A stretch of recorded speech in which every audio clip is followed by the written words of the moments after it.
All right, ladies and gentlemen, welcome to our UFC 310 fight companion. I made a law part of the KSI Press team. Bringing it to you tonight, and you know it's 8 p.m. in Arizona. I know everyone bitches about how late it is in the UK and all that, in the East Coast, but this card's in Vegas. This thing's starting at 7 p.m. for them. So, I'm on like 2 copies now. So, hell of a prelims. Honestly, it was a great prelim night so far. I'll try and pull you guys up the result graphics here, and then we'll go over a couple clips here. A couple things have been going on tonight that have been kind of weird. The fights have been great. But let me show you guys what I'm talking about here. All right, so while we'll go through the results here. First fight on the night, heavyweight fight. Can you imagine this title fight? Yeah, heavyweight fight between Kennedy and Nzechukwu and Lucas's Breski. And the first round, Kennedy's a real heavyweight. That dude's just a big guy. Like, he looks like what a heavyweight should look like, honestly. Athletic, between athletic, strong, and all that. He's not just fat and big. He's just a strong dude. So, first round TKO, great night for Kennedy, who took this fight on short notice, but he's been scheduled for a while. Chase Hooper, however, shows us he got some hands, bro. He's got some hands now. Again, not a polished striker, way better than he was before.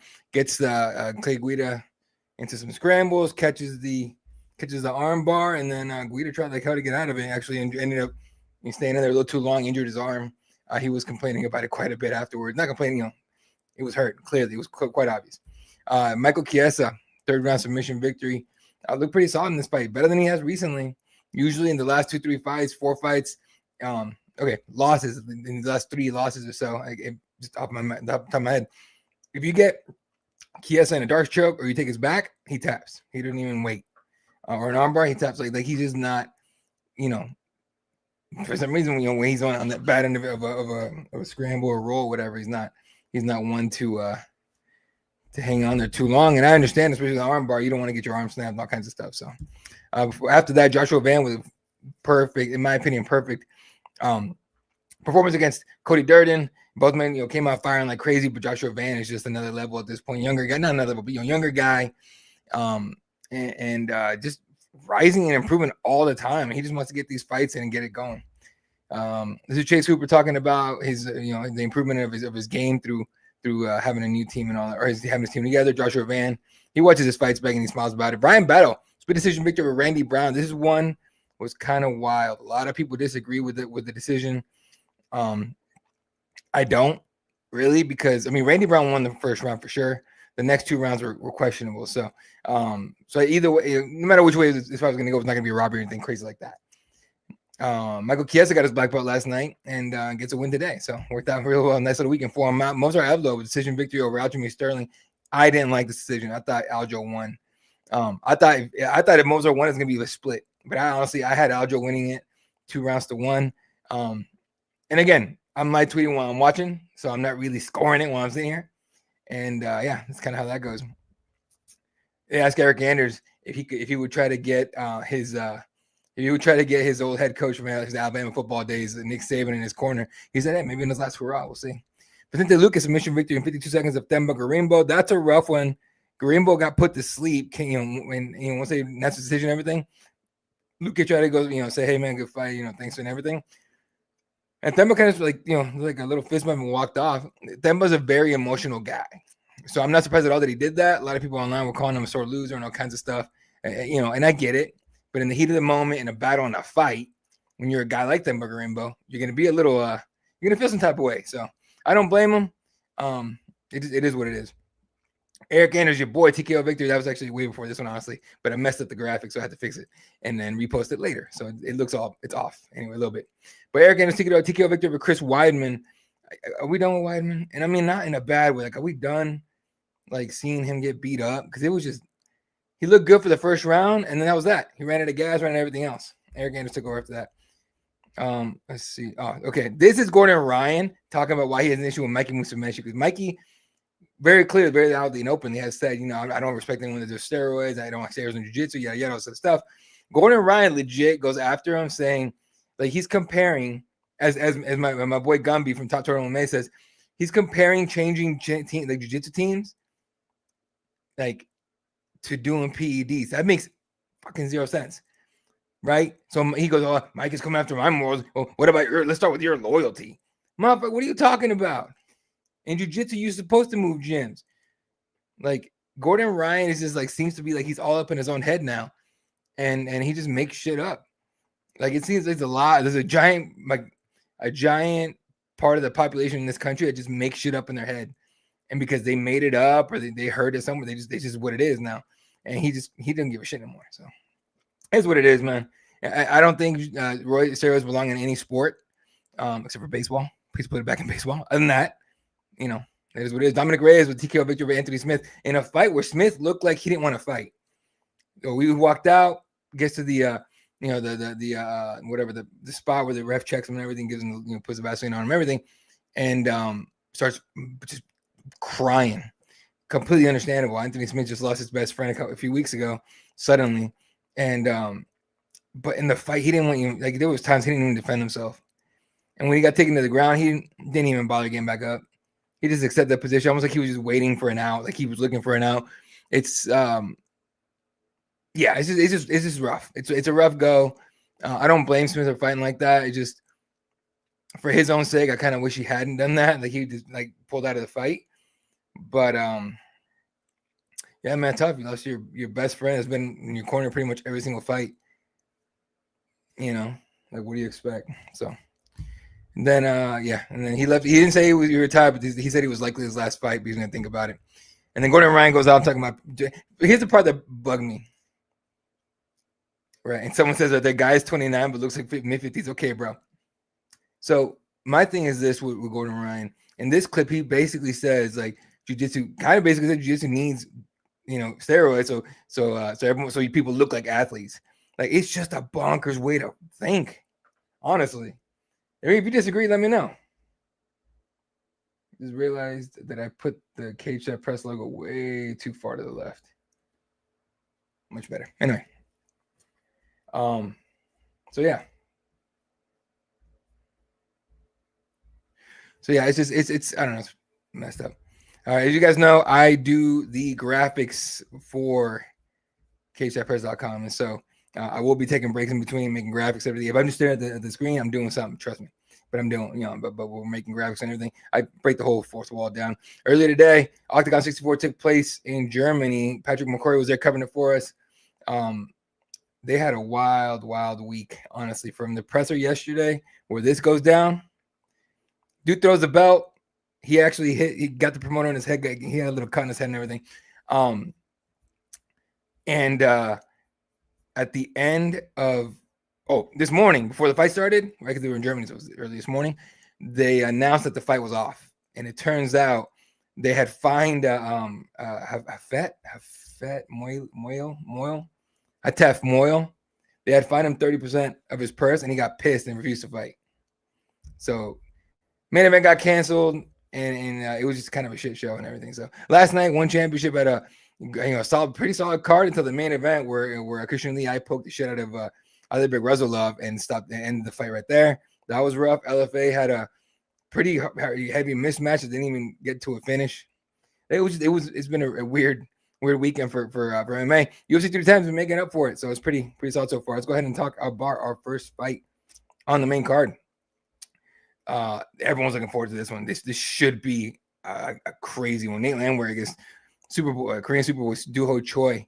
Two heavy hitters coming off solid careers so far. Let me go ahead and pull up some of these stats here. Landwehr against Choi. All right.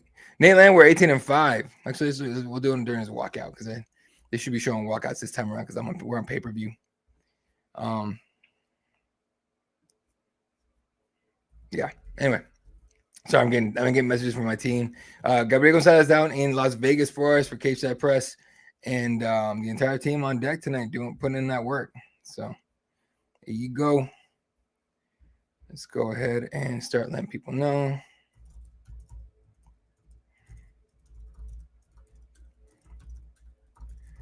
Okay.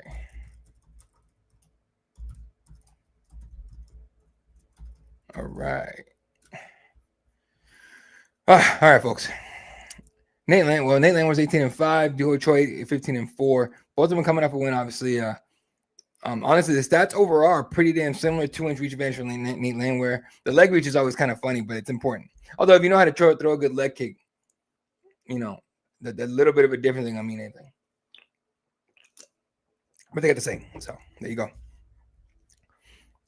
All right. If, again, we put all your comments on here if you guys want to hop on the YouTube. If you, I know you can leave comments through X. You can leave comments through Twitch. You can leave comments through YouTube. You cannot leave comments through Instagram. So if you're on our Instagram, make sure you go and you want to leave a comment or anything. Let me go ahead and get you. There we go. I'm gonna do this. I never use these like banners on here, but let's see if this works. YouTube.com/CageSidePress. Let me change a couple of things here. I'm just gonna I break the 4-4 like crazy. So let's go ahead and do this one. See if this works. I don't know how to change the color. I don't even care. YouTube.com/@CageSidePress on YouTube to make sure you can come in, leave some comments. I'll put your comments up on the screen. We can discuss a discussion here during the event as Ho Choi is making his way into the arena towards the octagon here. Let's go ahead and talk about Ho Choi. Ho Choi from South Korea, 15-4-1, coming off a victory over Bill Algeo back in July. Second round knockout victory. Before that, he fought to a draw against Cal Nelson and kind of a wild one. But he was coming off a 3-fight losing streak before that. After he took a lot, time off and all that he had to do for, I think, military service and all that they have to do in Korea, but South Korea. But he had 3 in a row, but they're not against any, they're not against scrubs. He lost to Charles Jourdain, Jeremy Stevens, and Cub Swanson. But he came in on a tear. So, and I'm sure the hope here is that he gets back to his savage ways, just knocking dudes out left and right. He's got someone that's willing to be a dance partner. He's a UFC Hall of Famer already from his fight with Cub Swanson. 6th highest significant strike accuracy in UFC featherweight history, 53.9%. Finished 13 of his 15 victories, 12 of them are knockouts. So if you tuned in to watch Korean Super Bowl try to knock somebody out, you came in the right time, because he's got Nate Landwehr who's going to be willing to put himself in position to get knocked out in order to get a knockout. Again, folks, if you are going to if you're trying to leave a comment and you're on your Instagram, come on over to YouTube, come on over to X. What you want to do? YouTube, preferably, I'm sure. A little bit cleaner presentation, I think. And make sure you guys can come in and leave a comment, say what's up and all that, and we'll have some fun. All right. Ho Choi in the octagon now. So now in comes Nate Landwehr. Nate Landwehr, 18-5 out of Clarksville, Tennessee. Fighting out of Clarksville, Tennessee. MMA Masters. Coming off a win over Jamal Emmers in March with a TKO victory in the first round. Before that, had a loss to Dan Ige, UFC 289. If you guys remember that decision loss that he had. And then he had 3 in a row over Austin Lingo, David Onama, and Ludovic Klein. So solid career so far. Little up and down, but again, he hasn't been in the UFC that long. He's only been in here since 2021. Since 2020, coming out of the M1, the M1 Global MMA promotion. A lot of M1 Global guys in this card, apparently, as Nate pointed out at Media Day on Wednesday. So it's going to be a lot of people think it's going to be a coming out party for the M1 Global guys. As always, this fight companion is very much interactive. You can leave a comment, I'll put it on the screen if you want to. Otherwise, I just do play-by-play. See what we can go back, discuss what we think we saw.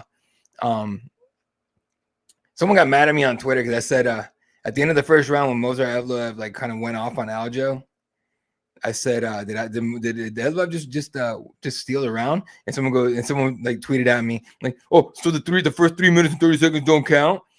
Now I didn't see it to the end of the fight. And Mozart Evloev got the decision. And I was like, well, apparently not, bitch. Apparently it didn't matter. So let me take this little logo off of there. There we go. Yeah, case I press all over the place when I need another logo. But yeah, Nate Landwehr in the octagon looking like he's ready to go. This guy loves to scrap. He said in media day, he said, because someone pointed out that that his what do you call it? His oh no, I don't like that. All right, much better. Someone pointed out that Ho Choi has been a little more tentative lately in his last couple fights. Nate Landwehr said, well, he better, I'm gonna bring it out of him. Basically, he said he better meet me there, in the crazy spot or get left behind. Yeah, I'm assuming get left behind means get knocked the fuck out. 36-year-old Nate Landwehr against 33-year-old Ho Choi, 1 inch height advantage for the South Korean, 2-inch reach advantage for the American. Bruce Buffer and one of his little nightgown jackets. I always laugh at him. Some people actually they try to copy his jackets, which I think is hilarious. Not that it's bad. It's just, they're not bad jackets. It just makes me laugh. It looks like evening wear, for a super, a rich dude. But if you guys know, Bruce Buffer has some style. This dude knows how to style. So there you go.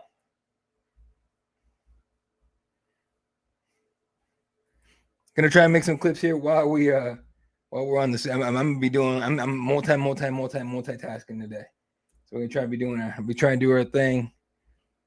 Many things here while we hang out here calling fights.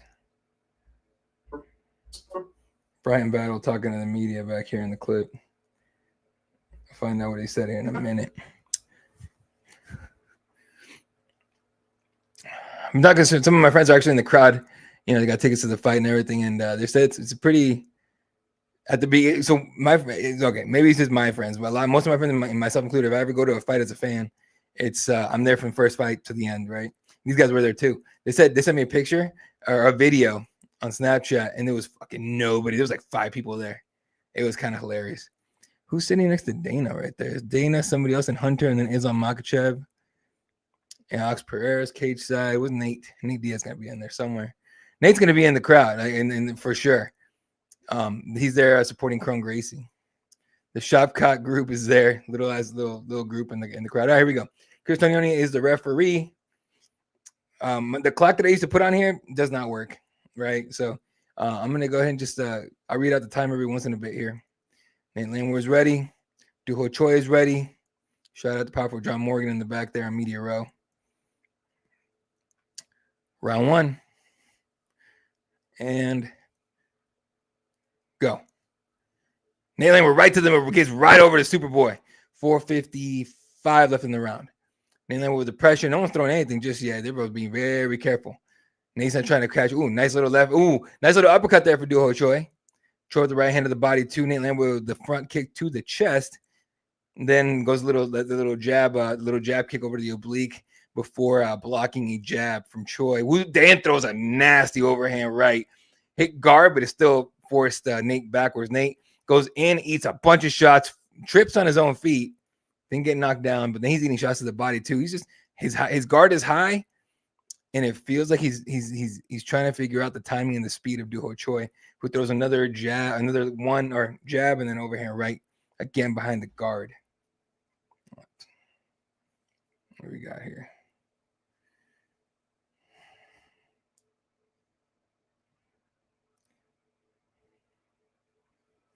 Anyway, uppercut for Ho Choi there. Tried to follow with the right hand. It wasn't there. Ho Choi with the pressure. Nate on the outside with his back right by the fence. Throws a teep kick there to make some space against Choi, who does not back up whatsoever. Lands a leg kick. The jab goes in. Somewhat graces there. But Nate's having issues here. Leg kick for him. Then eats a couple shots, though, from Ho Choi, who is not back. Oh, nasty uppercut for Ho Choi. Nate's in trouble. Nate is not dealing with the pressure well at all right now. He's going to have to weather the storm here and try to find some offense. And he eats a nasty leg kick right there. Ho Choi with the jab to the body. Then he goes up top. Right hand misses. The jab landed. They clinch. And Ho Choi gets Nate on one knee, then gets to the back. They're on the fence. Both of them, their right sides on the fence. Ho Choi dragging that right leg back, forcing Nate to turtle up a little bit, try to drop down a single leg attempt, which is what you're supposed to do. Ho Choi screws up, loses the grip he had to land the elbow. Nate does not take advantage of it and stays in the same spot. Nate had to explode right there, and he didn't. So Ho Choi now has the back here. No hooks in just yet.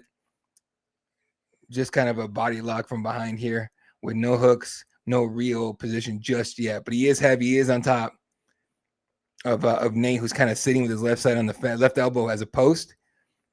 And he's grabbing Ho Choi's right leg, trying to stop it from turning into a hook. Fails at that. Ho Choi on the back One hook in on the right side. Does not have the left just yet. Nate starts standing up. He's fighting the urge to grab the shit out of the fence and help himself get up. Ho Choi forces him back out by kicking his feet out from under him. This is not going well for Nate, who looks like he's taking this second here to catch his breath. Ho Choi with the back fully taken here. Hook on the left side. He just takes the right hook out. I think he's going to try and go over the mount. Yeah, he knew Nate was going to try and spin. The Nate spins, causes a scramble, gets back to his feet, and we're back to throwing hands. Well done, Nate Lanwehr. Nate with the high guard, pressure from Ho Choi. Nate's working on the outside still. Back right by the fence, exactly where he doesn't want to be. Straight left and over and a right hook. Then an uppercut from Ho Choi. Nate is way too slow here. He does not have the timing of Ho Choi down just yet. He's clearly not anywhere near as quick or fast.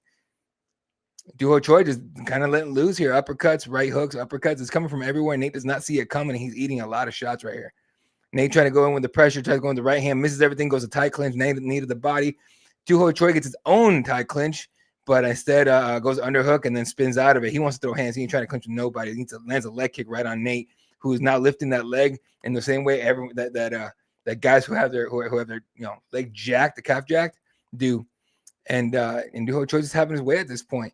Nate's covering up, has the high guard and everything, trying to block everything, but he's eating shots too.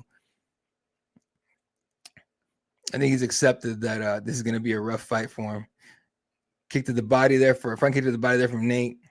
Ho Choi is waiting. Oh, Ho Choi, as Nate comes in, lands a straight left, a right hook, and then an uppercut. As Nate goes in for the clinch, Nate does not want to stand in front of him anymore. He's trying to clinch. He's trying to get in close, catch his breath, find a different position here, find a different way to victory. Double underhooks, I believe. No, underhook on the right side for Nate Lanwehr, who's pummeling to get the double. Almost gets it, doesn't get it.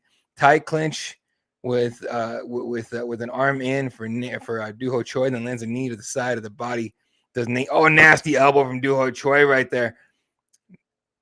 Ho Choi trying to spin out of his position. He has his back on the fence here. He pushes Nate literally backwards, and Nate is forced to bail on the position. Then comes back in, tries to come back in to land, and gets counted the counter like hell, and then round ends. Not a good round for Nate Lanwehr. Ho Choi very clearly won that one. See what we got in this clip, huh? There was a fight that broke out in the crowd during your. I saw that. Is that what you were looking at when Rogan said, "Don't worry about it"? Yeah, that's exactly what I was like. Because I was talking junk, and then like an actual fight broke out. I was like, "Is that an actual fight?" Apparently, there was a fight during the crowd during Brian Battle. You guys know when Brian Battle was talking to Joe Rogan? Yeah. Apparently, there was a fight in the crowd, and Battle got really distracted. That's funny. That's pretty damn funny, not gonna lie. Yeah, they're highlighting some of the shots that Nate Lanwehr took. Honestly, it's not a good look for him to take shots like these. The calf kicks are bad, and then you have the calf kicks, and then behind that, what you're gonna have is the pretty. Hold on a second. A pretty wide open menu for Ho Choi to keep landing on you.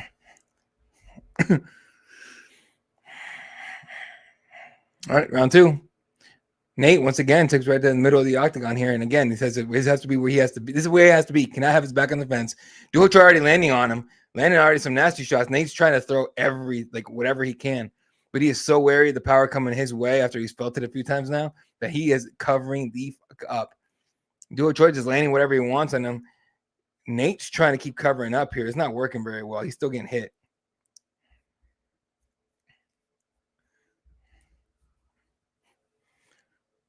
Nate wants to pressure, but there's no pressure. Every time he even starts walking forward, Ho Choi is not only throwing, but he's landing.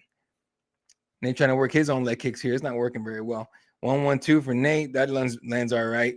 Then goes in with the clinch. Underhook on the right side. Gets turned around with his back to the fence. Not on the fence, but to the fence. Now Ho Choi pushing to the fence. Right before they get to it, Nate Lanwehr throws him onto, turns him onto the fence. Now we're reversing over and over again. We're dancing on the fence. Underhook on the left side for Nate. Now he's got double underhooks here, and he's got to try and connect his hands behind the back, but he doesn't. Instead, he's going one underhook, one overhook. And Ho Choi says, all right, cool, fam, let's do this shit. Gets the tie clinch and pushes Nate onto the fence, lands a nasty left elbow on the way out. Well done. Right hand coming, gets blocked by Nate. Then a right hand to the body that Nate ate with all kinds of sauce. This is a tough fight here for Nate. Ho Choi looking like he's world class again. Black Rifle Coffee, sponsor us. Nate tries to go in there and rush Ho Choi, who lands on him and then turns like a matador, just turns him. Nice straight left from Nate. Then a knee to the body and the tie clinch from him too. Then another one. Ho Choi turns him and throws him. Ho Choi on top, inside control. You're thinking about Scarfold. I don't think he's gonna do it though. But he might be trying to force a head or not. No, he's just trying to get the position here. He's inside control. Nate trying to find a way out of this spot. Turns to his left hip. Ho Choi blocks it. Gets an underhook on the left leg of Nate. Nate is grimacing. Something's hurting. Oh my God! Ho Choi just steps in the mount. Try and go for head and arm choke, forcing Nate to go belly down. Get his back taken. Ho Choi with the right hand up top to the head. Nate turns, tries to spin, tries to cause a scramble. Instead of following him and everything, he just Ho Choi makes himself light, ends up in mount again, forcing Nate to go belly down again. Ho Choi on the back, hook on the left side is clean. Right hook on the right side has the right arm trapped of Nate. He pulls Nate's arm out. Nate is flattened out on his belly, and now he's eating nasty left hands right there.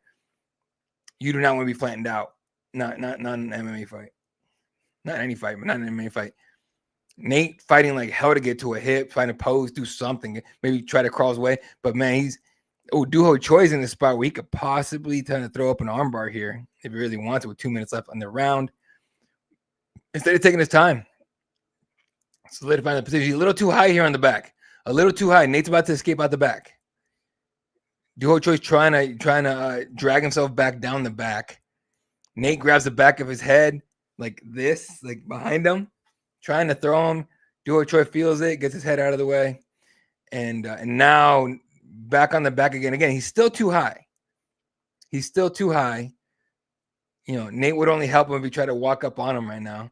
And Nate, he can explode. He explodes, goes single leg, no dice, but he gets to his feet. I think Ho Choi let him up. Ho Choi just stood up and walked off for a second, and he got him back down real quick. Ho Choi on top, working inside half guard, and Nate's faces it all. He's what the fuck is going on? Ho Choi trying to look. Yeah, he's got the unhook on the right leg of Nate. He's gonna try and lift it, maybe lift it or try to control it to be able to slice into mount. He tries to do it right there, gets blocked. Nate's trying to go deep half here. Gets under Ho Choi. Ho Choi just muscling, keeping him in place. Nate's trying to walk out. He lets go. He loses the hook finally. Nate gets to his knees. This is when you got to go single leg. But Ho Choi's already doing the defense for that. Ho Choi to his feet, knee to the body. Nate stays in there in the clinch with him. He's trying to loosen his way out, getting escape out of the place. Instead of he stays in there, puts Ho Choi on the fence with 20 seconds left in the round with another knee trade right there. Nate gets reversed, gets his back on the fence. No underhooks for either man here. There's no real position just yet. They're battling, jockeying for it right now. As Ho Choi thought about dropping down for a double or single. Nate saw it. Nate felt it, stuffs it. 2-1, round over. And a couple of right hands as the round ends, and then one after the horn, I'm sure. All right, Nate's in trouble. Nate is in trouble.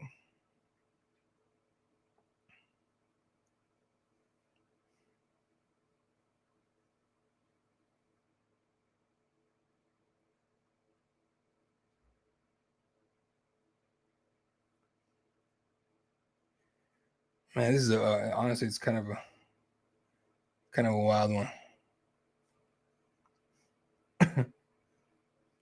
Let's see, got some messages here.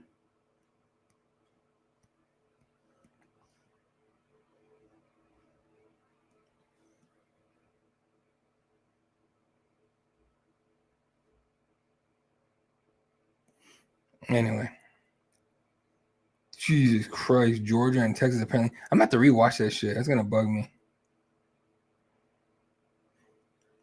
All right.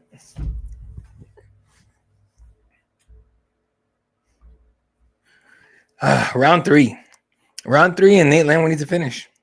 At least The good part about it is that he's capable. Oh, here he comes. Big right hand for Nate Landwehr. He's throwing with everything. He is not even go guards up now, but he wasn't throwing anything. He's just literally just swinging as hard as he can. He's gassed. He's tired. Ho Choi landing on him. Now we're going to have a brawl. Big shots from Ho Choi. Nate Landwehr is hurting. Jab, straight jab for Choi. Nate trying to find nice little 1-2 for Nate. And then he throws a wild over looping right hand. Knee to the head from Nate as Ho Choi ducks in for a takedown. Didn't matter. He got it. Ho Choi inside control. Nice little elbow there for Nate. Should just go off doing that at this point. Ho Choi trying to find his way in the mount here. What he's going to try and do is jump in the mount, maybe force an arm triangle. And an arm choke. Maybe just go off on some ground and pound. He's better off going for the choke. Nate's not going to. I think it'd be hard to knock Nate out here. He could do it, though. It's Ho Choi. Ho Choi still on top here, not really setting anything up. He could try to go for crucifix here. I think Nate was here. Now Nate's setting himself up and he sets himself up for crucifix. Nate put himself in the fucking crucifix. God damn it. Eats a couple of shots here, trying to get his left arm loose as much as he can. Can't do it. Now he's just eating elbows. More elbows for Ho Choi. Nate, you put yourself in the fucking crucifix, dog. Not that it doesn't happen. I've done it plenty of times too. Shit. Because I don't know what I'm thinking at that point. If you're getting suffocated by, especially heavyweight where I compete, it's rough.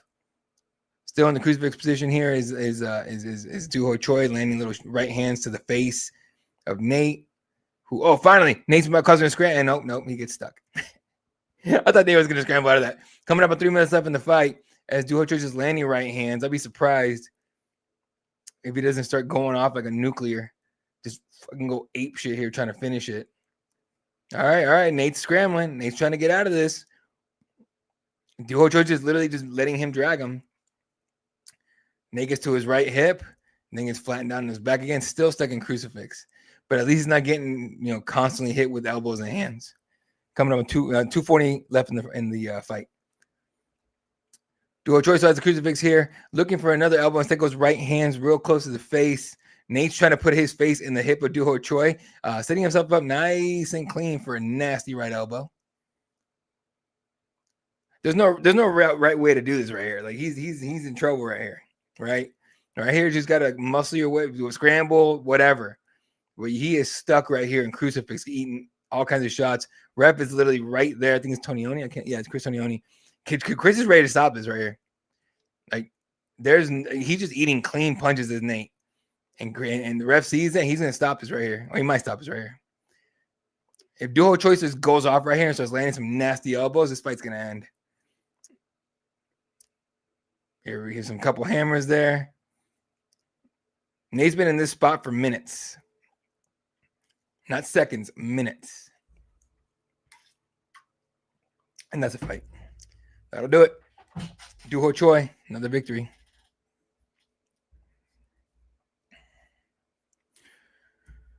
Oh man, that's a rough loss there for Nate Landwehr, who fancied himself someone who's going to bring the dog out of Ho Choi. If anything, Ho Choi put on a clinic, like a clinic.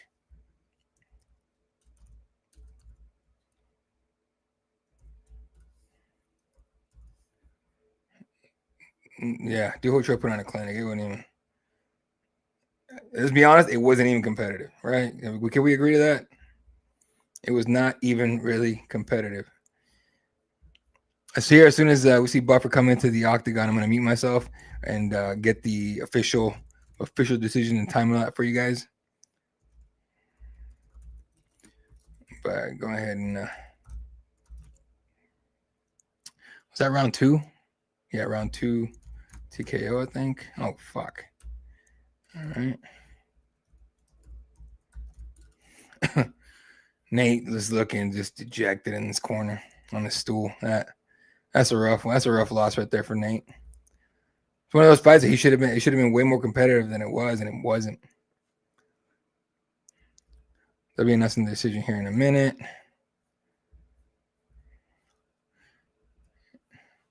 And a big hug from his corners and his team for Ho Choi. That's pretty good. All right, folks. Be right back. Good decision for y'all.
All right, a couple things here. Ho Choi finishes the fight 321 at the 321 mark of the third round by TKO. And then after the fight, says thank you to Korean Zombie, who's right there with him in his corner. I talked about his coaches back in there. And then he actually called for a fight with Bryce Mitchell.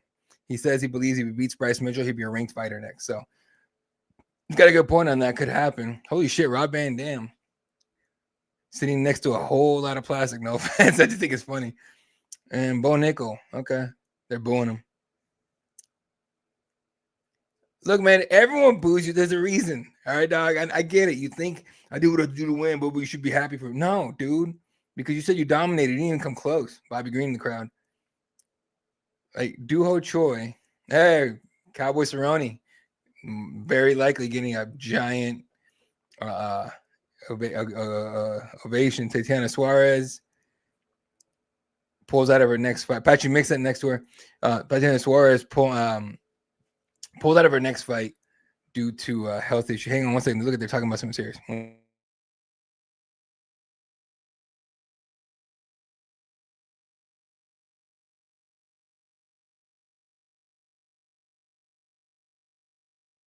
They just said Tatiana Suarez is going to get a fight with Zhang Wei Li. UFC 312, Sydney, Australia.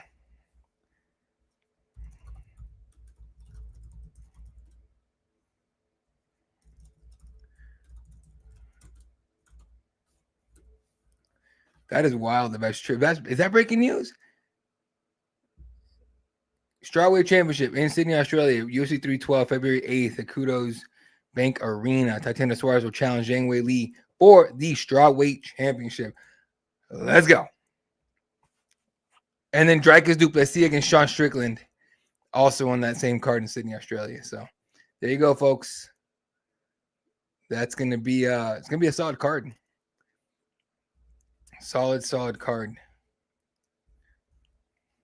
So I guess not really breaking news, but more like confirmation from Dricus and let me find out if this is new. Anyone new? My brain's been like mush for a while, so.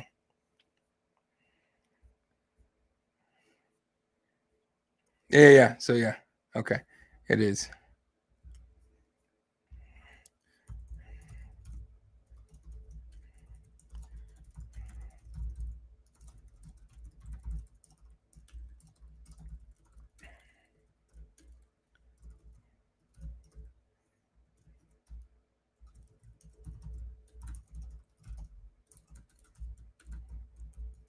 Well, that's a new. I mean, that's not new, but usually you get the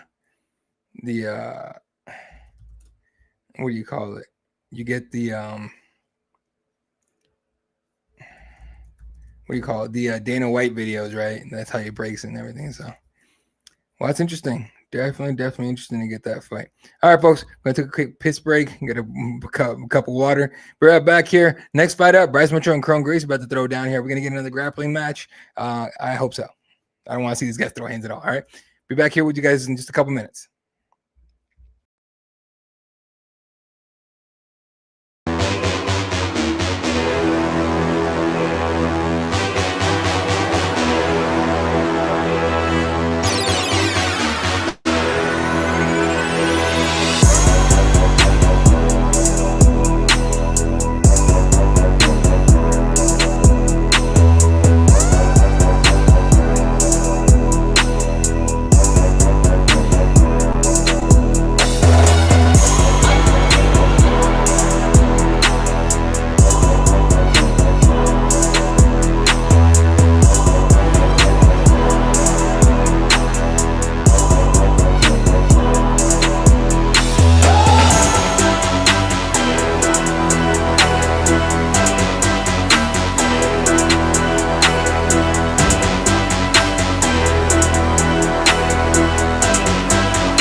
ladies and gentlemen, we're back here.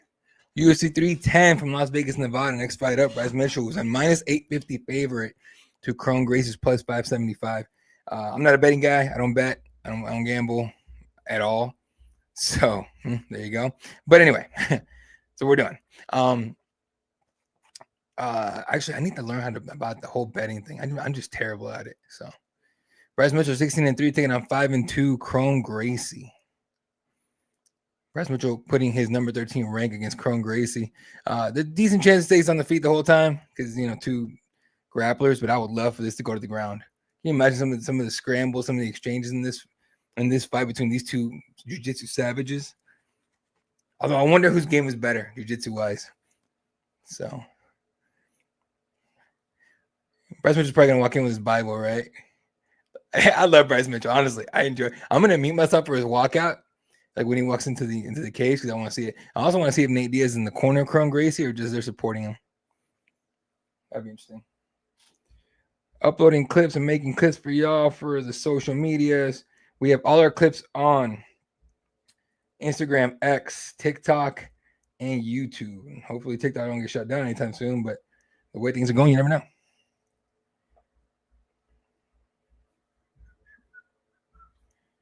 All right.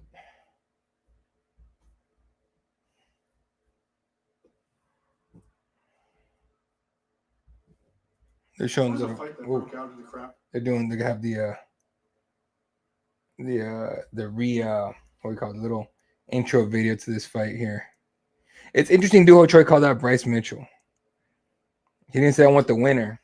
He said I want Bryce Mitchell. Whatever. I think they were supposed to fight, right? Am I wrong on that? I want to say they were supposed to fight and it didn't happen or something. I don't know. But I wouldn't be mad if it made it happen. Okay. Here comes Chrome Gracie with Nate Diaz in his corner. Be right back, folks. I want to meet myself here for this. I want to hear what he's walking out to. It's interesting to me.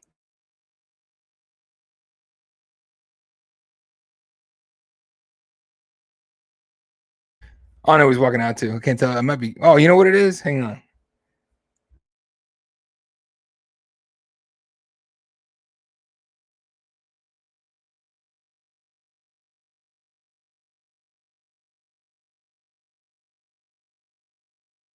It sounds like Kendrick, but I can't tell. If anyone watching that has a sound up on the pay-per-view, if you can tell me what you think it sounds like, let me know.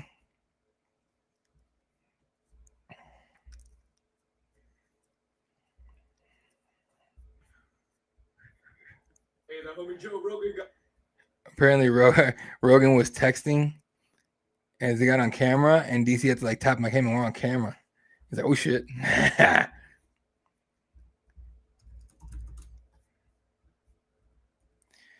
All right.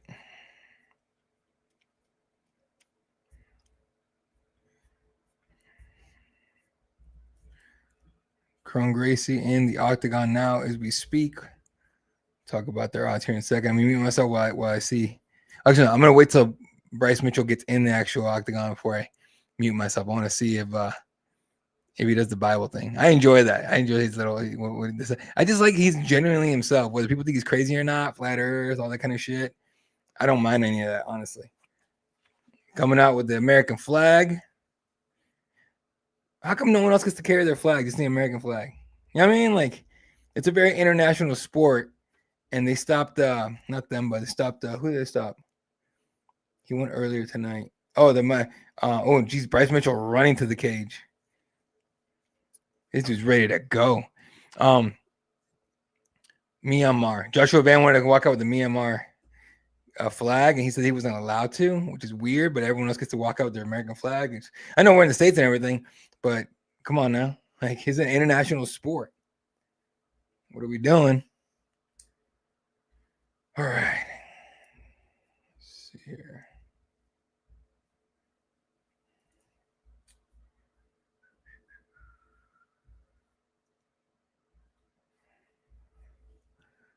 Bryce Mitchell. Oh, no, he's not walking in with anything. One of three twister submissions in UFC history. 3 best significant strike absorption rate in UFC welterweight history. 9 wins by submission. He's a dog. This dude's a dog. There's a reason why he's a popular fighter and why he's in the main card. Should probably tweet out that I'm live on this shit too.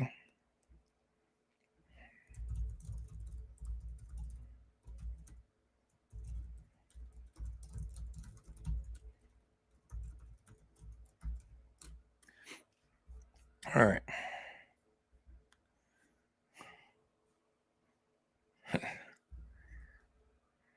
All right.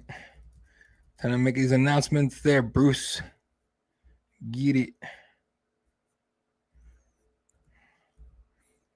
All right, Bruce Buffer in the octagon. Bryce Mitchell seems like he's all business tonight, but if he wins this fight, he's gonna be something on that mic afterwards, and I enjoy the hell out of that for sure. Cron Gracie with a don't give a shit hair at all. He does not give a fuck. It is so funny. Oh yeah, we did this one. Bruce Buffer.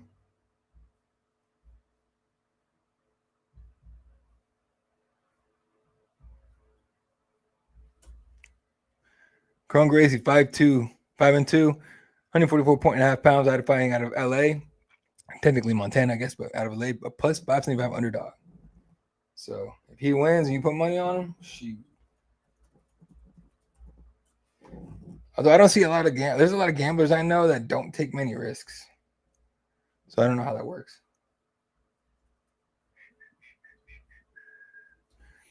Bryce Mitchell. 16-3, 5'10", 146 pounds out of Searcy, Arkansas, a minus 850 favorite. Believes the earth is flat and Elon's lying to everybody. Do with that what you will.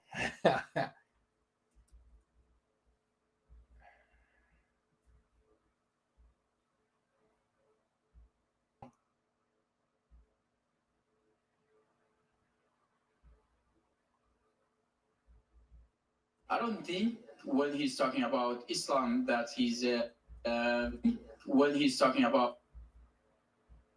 Here we go, round 1. Whew. Round 1, Cron Gracie, Bryce Mitchell.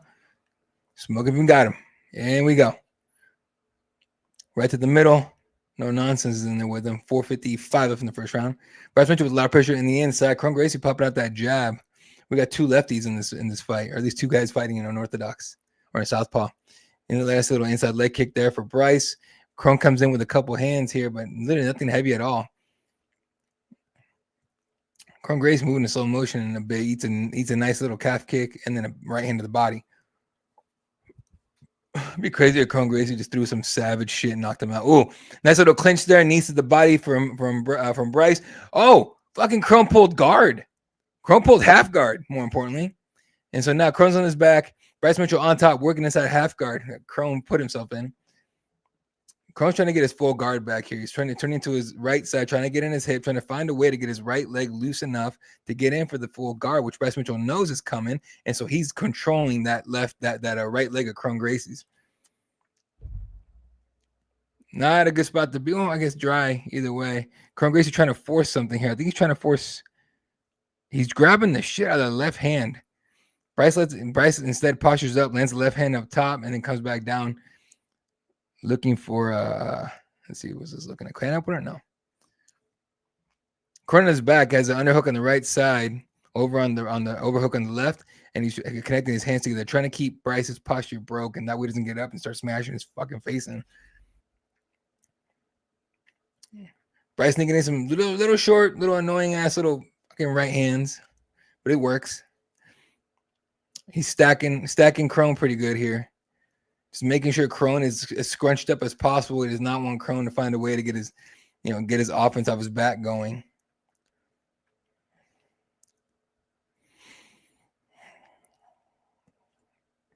Another little short right hand from Bryce Mitchell up top. Bryce stacking him once again. And it's not that Cron's even throwing up anything, whether it's triangles or arm bars. He's not. He's just hanging on to him here. I'm not really sure what the hell Cron is going for, because all he's doing is grabbing him and trying to keep him broken and eating left hands to the body from top. Like there's not much going on here. I mean, you're not, you're not going to just tighten this up and get the ref to stand you up. I don't know what he's trying to do. Oh, Crone lands a couple right hands of his own off his back, coming up on 225. 225 left in the first round. Couple shots traded here in close. I'll say this. I think if Crone loses this fight, he's probably out of the UFC. There's no, I don't know.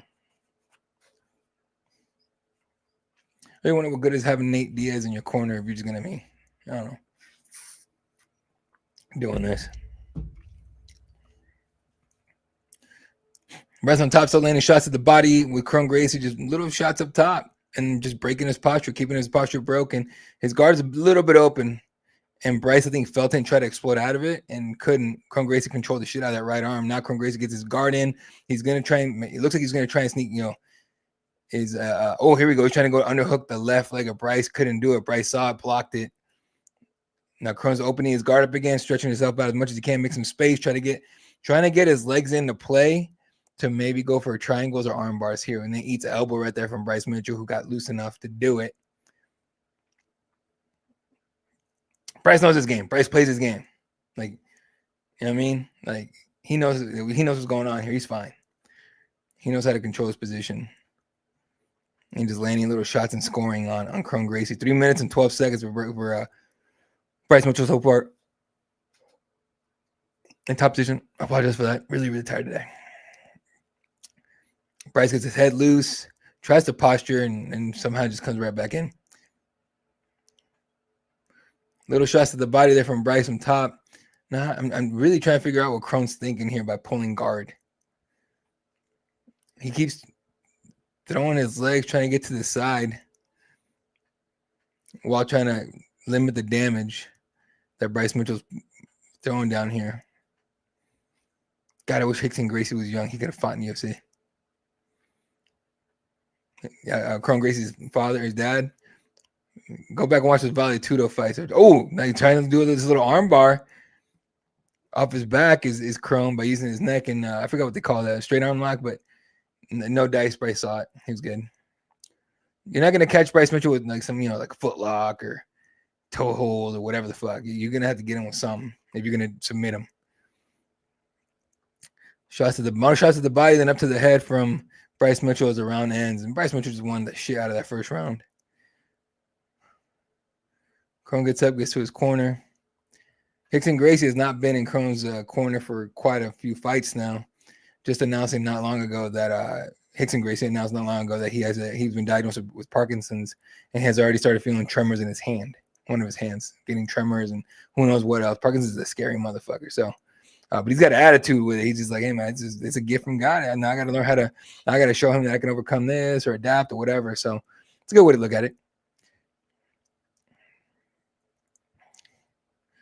So it's gonna be interesting here to see what happens in the second round, whether Crone changes his strategy and maybe tries to get a takedown instead of pull guard. Don't, man, fucking pulling guard, man.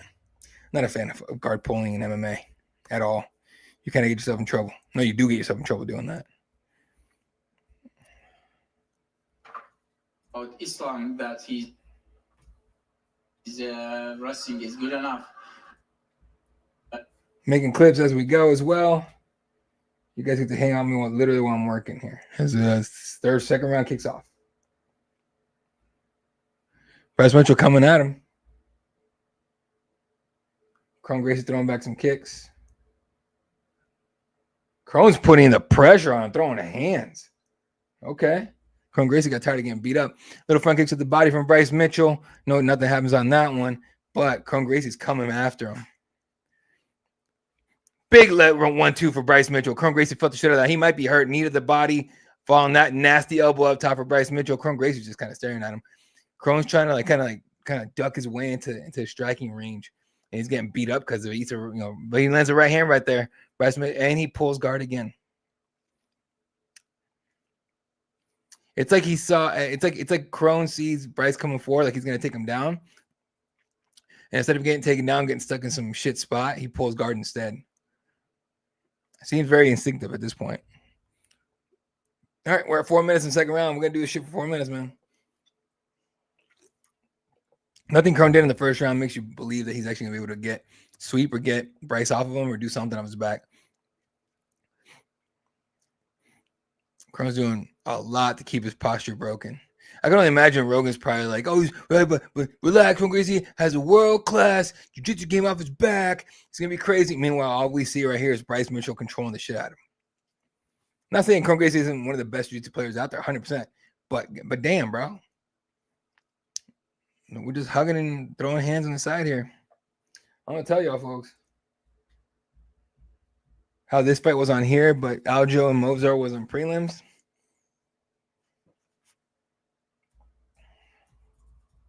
That being said, that's probably my only complaint of tonight so far, is that this fight was not on the. This fight should have been prelims. For real.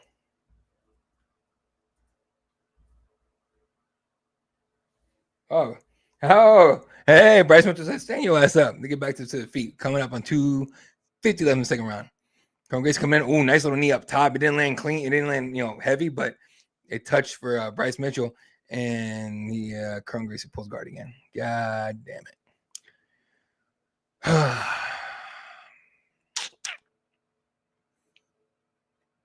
Oh, Kron grabs the shit out of the fence.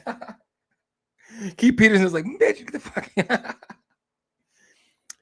All right. Bryce Mitchell landing shots to the body here. Kron Gracie just doing what he's been doing the entire fight, really. Just keeping him broken down, trying to find his openings to get his legs into play and get some kind of submission game going. All right, here we go. He might be cooking with gas here. You got armbar. Kron's got armbar position. Landing shots up top to the head of Bryce to soften him up. He might have to go belly down with this, which is really hard to finish. Otherwise, he has to reach to the left hand. He doesn't want to do that. He's reach to the left hand to the outside leg, pull it, and then drop Bryce on his ass, and then go for the armbar. The problem is he ain't gonna do that right here. He's getting Bryce is stacking the shit out of him, heavy, and he bails on the armbar position. Realize he's not gonna get it because he wasn't. Now he's trying to get. Oh, what is that? Like a triangle. He's like a triangle position here. Bryce sees it. He's stacking him again. And Kron's just landing little right hand shots. Bryce is okay right here. He's safe-ish. He just can't let go of that left hand of Kron's. Yeah, the ref just checked Bryce like, you're alive? Like, yeah, he's fine.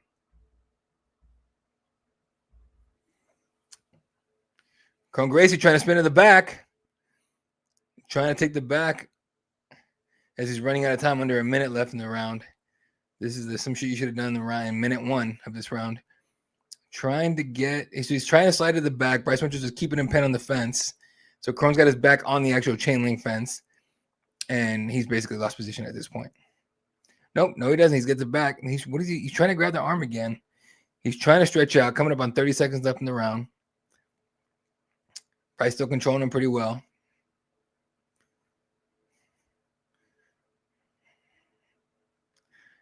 Still trying to keep his position here, this triangle-ish position. Armbar, Kron Gracie. Coming up with 90 seconds left in the round. Armbar, pulling. He's cranking as much as he can, trying to push out the fence, trying to get it like we're supposed to be. Oh, Bryce gets his arm out of danger. Well done, Bryce Mitchell. And gets to the back, starts landing big left hands from behind. 5, 4, 3, 2, 1. Round over. Kron Gracie survives. That was about as close as this fight has come to being finished.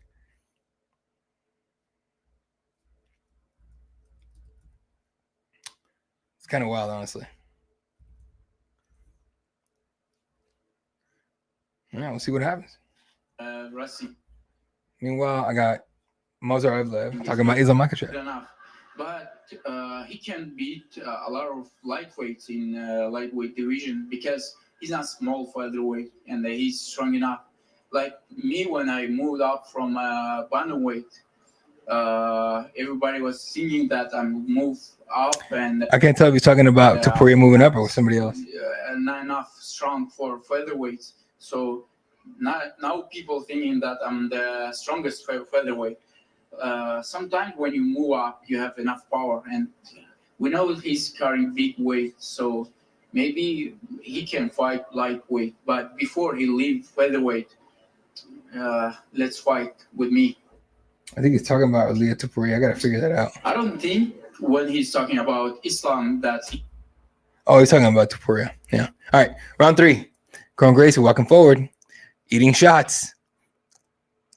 How long before Bryce Mitchell throws a knee, slips on, lands on his ass. Kron try to move fast enough to take advantage of it, but there's no speed or urgency whatsoever from Kron here at all. Comes in with some lazy punches, honestly, and he gets cracked with a 1-2.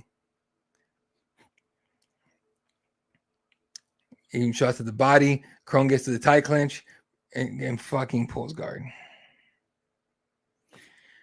All right, Kron. Oh, big nasty shot knocks out Kron Gracie. Woo! Bryce Mitchell. Oh, man. A nasty elbow put Kron Gracie out. Oh, Kron's still out. He's breathing, that breathing heavy when you get knocked out. Maybe you guys don't know, but that shit, yeah, that's your body freaking the fuck out. Yeah. Nasty knockout finish for Bryce Mitchell. Well done. Thank you for ending that awkward ass fight. That's gonna be it for Mr. Kron Gracie. There's no way. Not retirement, but he ain't gonna fight no. He ain't gonna fight in the UFC anymore, I don't think. Like after that performance, come on, man.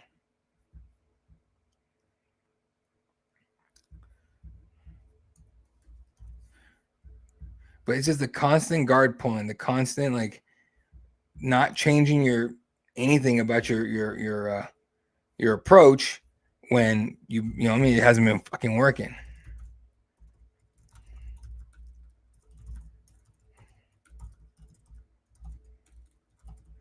So I can't tell. That's a knockout. Is that knockout or TKO? I think it's knockout. That was knockout. Oh yeah, that's fucking knockout. That's nasty how he did that shit.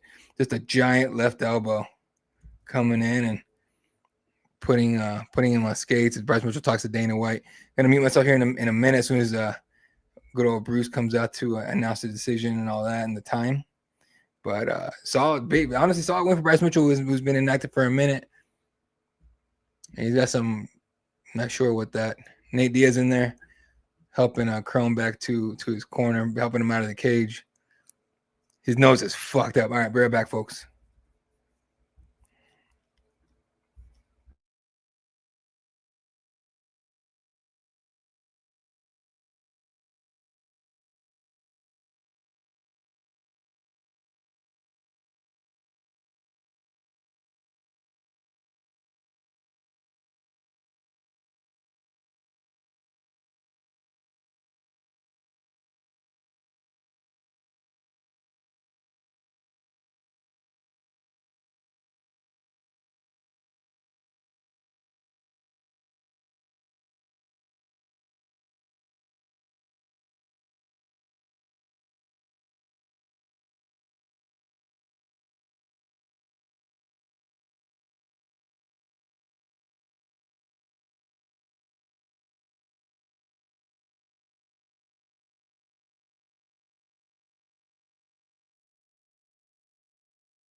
You know what's funny? And Bryce Mitchell gets to 39 seconds in the third round by knockout, and it was definitely a fucking knockout. It was nasty.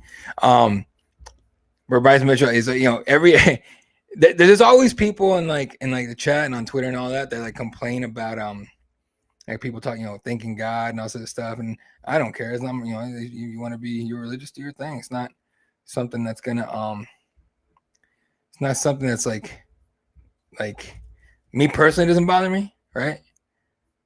But it does bother a lot of other people, which who cares really. And they every fighter so far tonight has been like thanking God first and foremost. And look, I mean, whoever you pray to, do your thing. I don't care. Whatever your religion is, whatever makes you feel better, whatever gets you through this life, do your thing, dude. I am not, you rock with your shit, do your thing. It just makes me laugh. Some people actually get pissed about that. I'm just like, who cares? Let them be. Let them be. They're showing the Intuit Dome over in Inglewood, California. Gonna take a very quick, short break, maybe like a couple minutes here. Take another piss. Be right back, folks. We got let me pull up the next fight here before I leave you guys behind. All right, 3 more fights. Cyril Gane, Alexander Volkov, big fight at heavyweight division. One of these men could be the next one to fight Tom Aspinall, maybe John Jones, but more like a Tom Aspinall. Okay, be right back.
Back at it, ladies and gentlemen.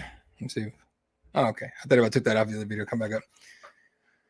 So yeah, they're previewing Merab Dvalishvili against Umar Nurmagomedov.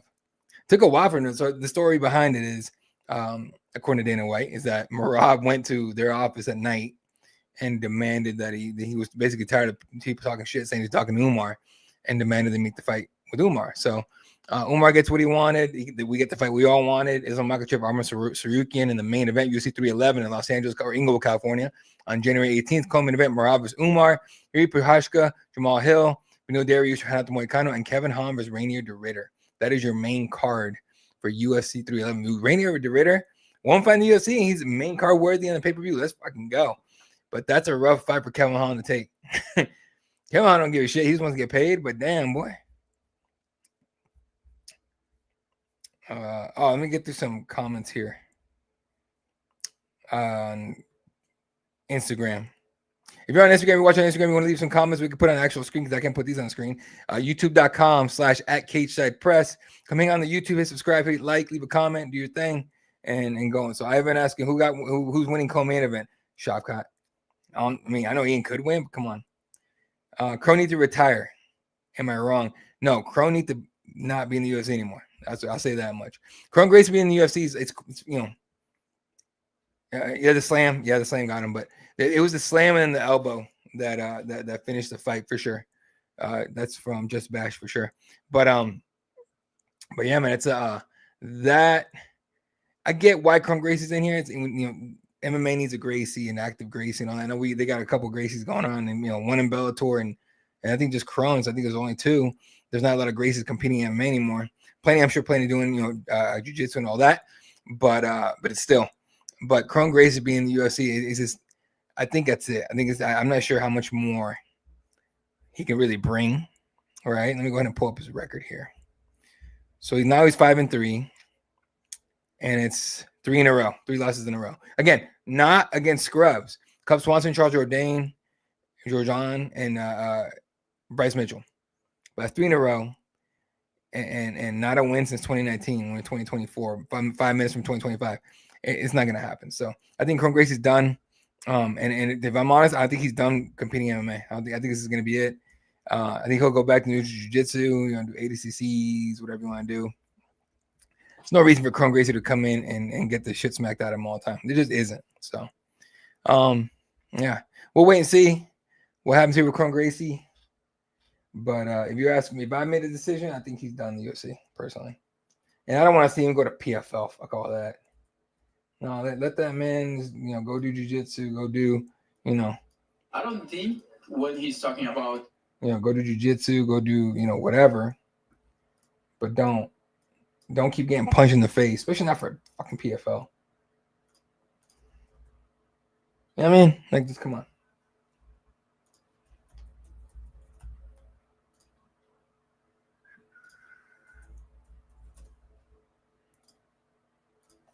All right. Just getting clips up on YouTube, X, Instagram. Doing getting you guys as much content as possible out to you folks.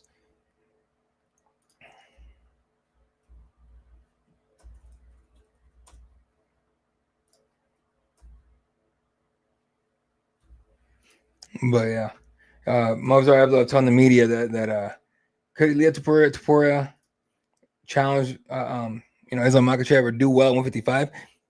Movsar believes so, but he wants to make sure he fights him first. That clip up now on our socials. If you guys are on TikTok, hit up TikTok at Cageside Press, on Twitter at Cageside Press, on Instagram at Cageside Press. All our stuff goes up. We do our thing, folks. On our Instagram at the moment, obviously fight results of what's going on right now, but also Brian Battle, or the most of people talking about supporting Islam. Brian Battle talking about getting distracted by a fight in the crowd. And Gordon Ryan trying to justify PEDs in jiu-jitsu, and then going after Mikey Musumeci for calling him out for being a steroid user in jiu-jitsu. He almost been trying to make it sound like it wasn't like, it's not a big deal. It's a fucking big deal, dog. Like, you can't, and his thing is kind of what everyone else is doing. That's kind of like the attitude he has towards it. Right. But I just don't see how, I don't know. Because he tries to bring up the word morals. They talk about calling my morals. Well, yeah, we see you, dog.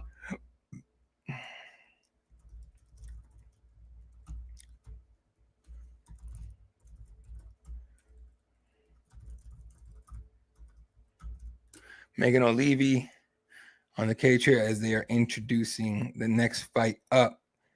Third fight from the last 3 more fights in this card, ladies and gentlemen. It's gone fast tonight. Tonight has gone pretty quick. I thought for sure it would be getting to this fight like at 10 something, but it's 9:22 in Arizona, which means it's 8:22 in Vegas, as Alexander Volkov is making his way out with braided hair. I want Volkov. I hope he's walking out to Eminem. No, he's not walking out to Eminem. But I want Volkov to just like start listening to like rap, just like Kendrick, Eminem. Who else?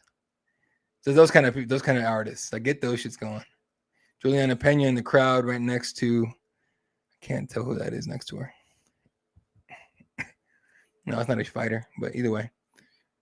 Juliana Pena in the crowd. Cutman Tate. Keys to victory for Alexander Volkov. Fight long and use the clinch. Here's the thing. It's kind of hard to think Volkov's going to win this fight, knowing that last time Cyril Gane kind of made it look easy. And Gane's more athletic, in my opinion, quicker and all that. Volkov's going to definitely abuse his length. You know what I mean? This is not Stefan Struve, who couldn't figure out how to use his long-ass reach and legs to keep guys away from him. And he got knocked out by a bunch of short, little fat dudes. But Volkov knows how to use his length, knows how to use his range and create the space. So tied for longest active win streak in the UFC heavyweight division at 4, third most significant strikes in UFC heavyweight division at 1,099, and finished 28 of 38 wins, 24 as knockouts. So very experienced Alexander Volkov, very honestly could challenge for a title here.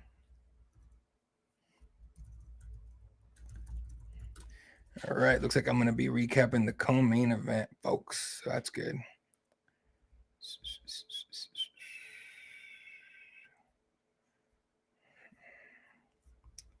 What the fuck? What fight? We just had Chrome, right?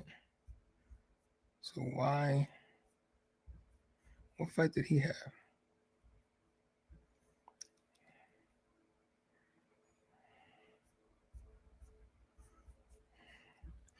All right.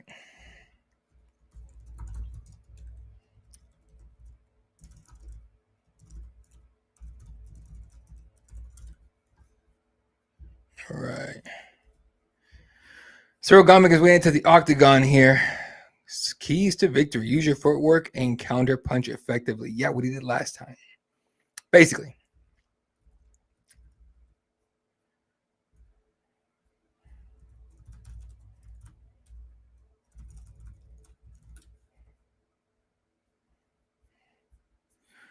All right. What are we at here?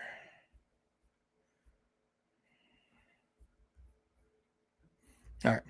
I'll be recapping the co-main event, so I'll be a little quiet. Former inner and UFC heavyweight champion. You guys remember he fought Derek Lewis for that. Tied for the most 100-plus significant strike performances in UFC heavyweight history at 4. Fifth highest significant strike accuracy in UFC heavyweight history at 60.9%. Cyril Gane ain't been around that long. Cyril Gane in the octagon now, making his way around. Outside of John Jones, like, this is one of the scarier guys in the division. He was the nicest guy there, too. Playing fucking FIFA and shit, chilling. And Tom Aspinall, obviously. Dude, the Tom Aspinall fans are wild with that shit, bro. Wild. Like, they're almost as fanatic about Tom as the Irish and other people are about Conor. Except for Conor, it's everybody, or a lot of people from everywhere. And for Tom, it's mostly the English that are just huge. Obviously, Tom Aspinall fans, rightly so. You have a UFC heavyweight or interim heavyweight champion, and you'd want to be, you want to say that the guy that beat John Jones is a Brit. You'd want that because that's someone to hang your hat on, right? Everyone still gives, here's the thing. In the States, we have so many champions. No one holds not many of them in high regard, right? In other countries, you win a title like Merab in Georgia and Ilia in Georgia and Spain, you're a god for the rest of your life in that area. Michael Bisping will more than likely never have to pay for a beer ever again in the UK, right? All right, Alexander Volkov, number 3 ranked heavyweight, 38-10 at 6'7", 254 pounds on the scale out of Moscow, Russia, now living in Las Vegas, plus 300 underdog. Should be more, in my opinion. He's 4-3 as a UFC dog. In my opinion, it'll be 4-49 here in a minute, but we'll find out.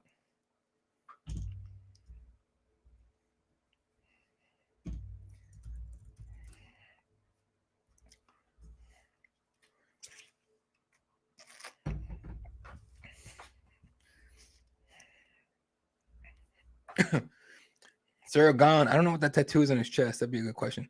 Number 2 ranked heavyweight, Cyril Gane, 12-2, 6'4", 245 pounds on the scale out of Paris, France. Minus 380 favorite. Should be more than that. 9-1 is a UFC favorite. What was the 1? I wonder who the 1 was. Anyway. Cyril Gane, look at he's about to have good things, smiling and shit. Here we go. I've talked to Volkov one-on-one before for like 5 minutes outside the media room before. Just said, say what's up and all that. English has gotten a lot better since then. Back then he was trying. Oh shit! Jason Williams in the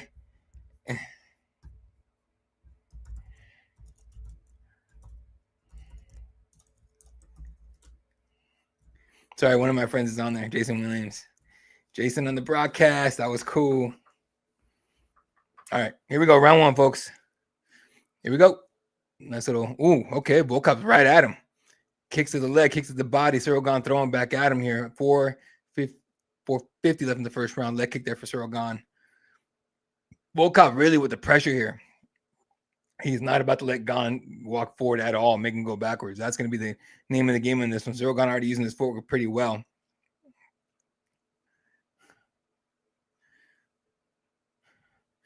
Nice little leg kick there for Gane. He's trying to grab the left hand of Volkov, throw it, and then come in with like a little glancing shot. Oh, kick gets caught by Volkov. Takes Cyril Gane, takes him to a knee for a second, then he drags him back down. We are wrestling. Volkov is on top here. Not fully set the position just yet. Cyril Gane is left. I mean, the takedown. Cyril Gane is his left side, trying to control what looks like the right arm of Volkov and trying to get some kind of guard going, but he's stuck in side control. And when you have a heavyweight on top of you, side control, and even if you are a heavyweight and strong at that, you're still fucked.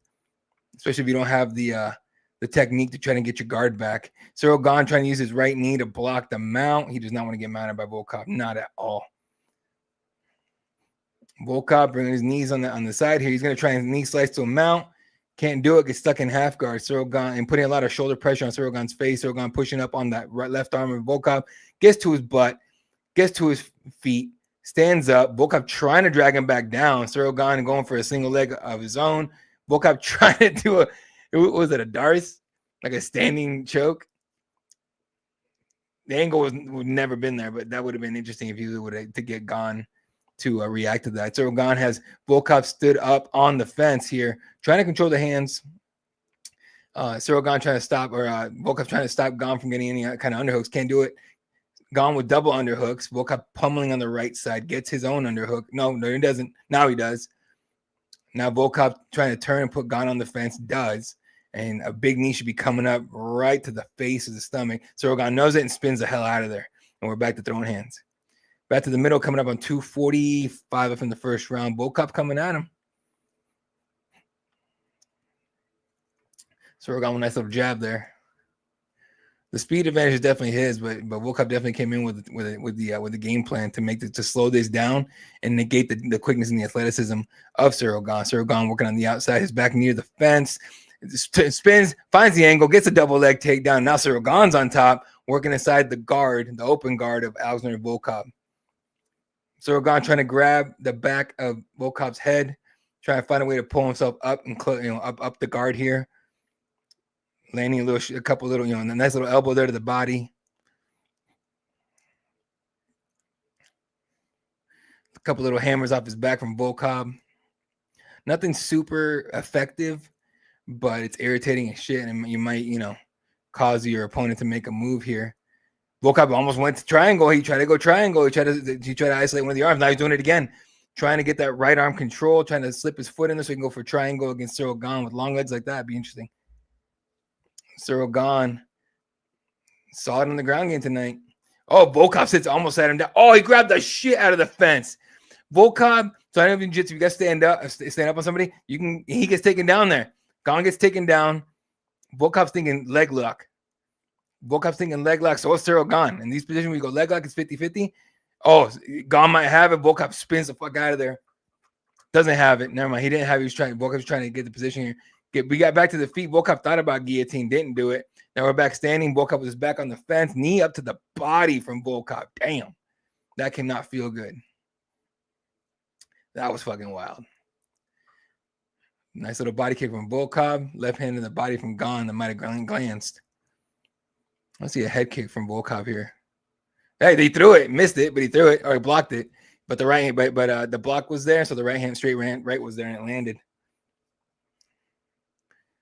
Little oblique kick there from Gane. Everyone's doing that now. Not everyone, but a lot of people. A lot of people doing that little knee to the body from Gane as Volkov comes in for the single leg. Volkov just eats it, but he gets Gane down. Gane thinking guillotine. Gane is his guard. The left arm is there. Does he have the choke? The right leg is not in for Gane, but this is a decent enough position. He's got that like somewhat butterfly-ish hook on the right side here. This could work. This could definitely work. Now he's got full guard to throw Gane. Full guard, squeezing the shit out of this guillotine. Could this be it? Volkov's popping his head out. Oh, no. This is tight. This is pretty tight. Volkov's head's too damn big to fit through the armpit. That's it. Or is that the round? That's the round. Never mind. Woo, Gane ran out of time. So anyway, Volkov grabbed the ankle. So if you're on your back and your opponent's in front of you, if you got your feet on the hips, you can grab, even if you have your legs over the hips, you can grab the back of their heels and kick and pull at the same time with your hands and knock them back on their ass. So you're going to you're a 50-50 position for the most part. Okay. Gane was falling back and he grabbed the shit out of the fence and kept himself up. That is a massive foul. That should have been a point deduction because it stopped Volkov from getting the position that he was supposed to get. So that's a fuck up. I'm sure they're talking about the broadcast. They should definitely have taken a point from him. Honestly, I think they should go back and take a point from him because you stopped the position. You stopped your opponent from getting the position they fought for. And you didn't do it legally. You grabbed the fence. Mark Smith went over and warned the shit out of Gane. Like, dude, you'll be doing that shit again, bro. My opinion, it should be a point, but whatever. Round 2. Make sure I'm keeping up on these clips, man. Oh, we got more. All right. Volkov right to the middle. Back with the pressure.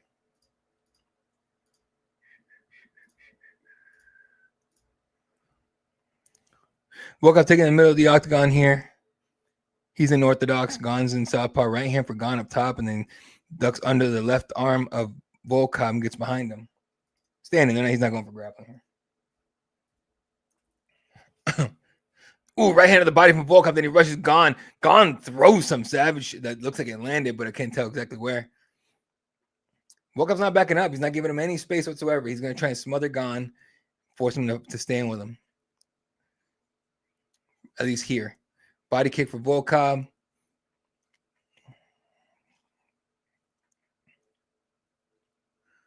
Nice jab for spinning back fist lands clean for Volkov. Can't tell if Gane got no, Gane's good. That's good. I thought it hurt Gane. Gane tries the right hand, nothing. Needed the body from Volkov. And then back to the middle. Gane backing up here. Overhand right for Volkov. Touches nothing. Gane circling away from the power side of Alexander Volkov. Tries a little push kick to the body. Misses the oblique kick. This Gane. I want to see Volkov do the man, that spinning back fist landed clean. It just didn't land heavy enough to knock Gane out. But I think it could have worked. Body kick there for Volkov. This is a different Volkov than the last time we saw him fight Gane. Way different, way better. And Gane looks a little surprised here. 2 right hands there up top for Volkov. 3:20 left in the second round. Side kick, then a right hand that gets blocked from Volkov. Gane tries to block a body kick, but he ate most of that thing. Ooh, nice left hand for Volkov. Gane tried to duck out of it, but nope. Leg kick for Gane. Volkov in the middle. Another leg kick for Cyril Gane. This fight is slowed down. This is when in a fight you can get like kind of like lulled to sleep in a way, right? Because there's not a lot of action going on, right? Gane is clearly looking for an opening that he saw earlier. I think he's thinking head kick, honestly. Oh, nice little jab and then overhand right for Cyril Gane behind it. Very well done. Volkov comes back at him with a 1-2, but it hits all guard. Gane working on the outside with his back near the fence. He walks forward, lands a leg kick. Volkov wanted it. Volkov doesn't want to back up here. Oh, Volkov's head kick gets blocked, but the right hand gets in clean. Oh, Alexander Volkov's here to fight, ladies and gentlemen. Left hand of the body from Cyril Gane. Volkov does not back up. He just eats it. Those hurt, by the way. Everyone thinks they don't. No, they fucking hurt. Cyril Gane checking that leg kick right there. Straight left for Volkov touches. Gane tries to come in with the overhand left, misses everything, tries to come in with the uppercut, and Volkov saw it coming or knew it was coming and backed up. Side kick to the lead leg from Gane, who then has to try and block a body kick from Volkov. They're getting a little sloppy here. I think this guy's getting tired. A lot of stance switching from Gane.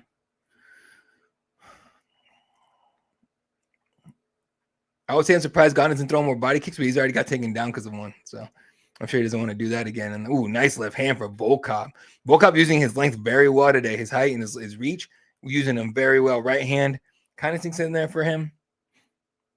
Gane keeps trying to do nice little leg kick there for Gane. Gane keeps trying to do this like, oh, big right hand for Cyril Gane at the end of a combo. Volkov lets him have it too, landing on him as well. Cyril Gane is thinking takedown. Volkov in on the guillotine, standing guillotine. Gane takes him down. Oh, I thought he was going to take him down right into the position he didn't want to be in, but no, he takes him down into side control. You're in side control, the guillotine choke ain't going to work here. And now Cyril Gane is just on top here. And he's going to try and knee slice here. The thing is the right knee of Volkov is going to be there to block any kind of mount attempt.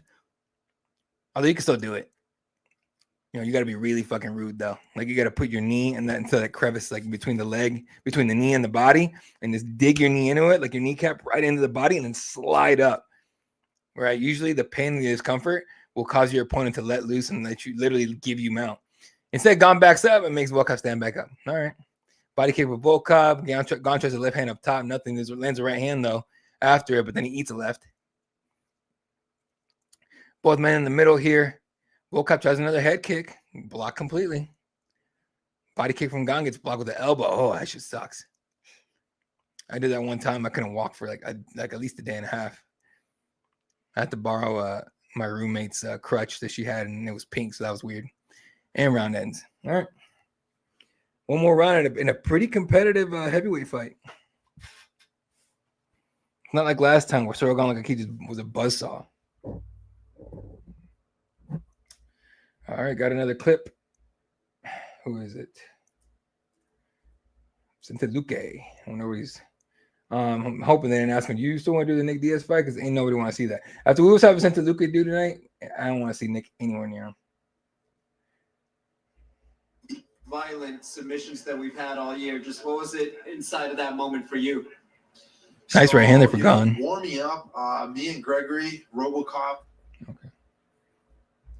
We were warming up, me and Gregory, Robocop. We were going to battle in there. We were going to battle in there. All right, here we go. Round 3. I have not been even paying attention enough to like score it, so don't even ask me, man. But I would say Volkov's probably winning this. But again, I don't know. Here you go, round 3. 4:50 left in the fight. Left hand for Volkov fought it, but the right hand, he's trying to put pressure here on Gane. Force him backwards, get to the fence here. Gane's trying to fire back a couple jabs.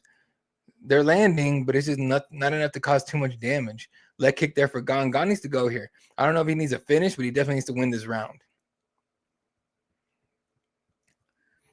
Volkov in close. Ooh, nice left hand there for Volkov. Not a lot of power behind it, but a heavyweight, your little jab could knock somebody out. Volkov dives in on a single leg. It's gone down, but Gane already working to take the back here. The thing is, Volkov is going to hang on to this leg right here and then push with his shoulders up on the higher part of the leg and force him back on the side. The problem is he needs to reach up and take that right hand post of Gane. That right hand is what's keeping Gane from being on his back right now. And Volkov forces him to let go of that. Oh, no. Gane's going Kimura.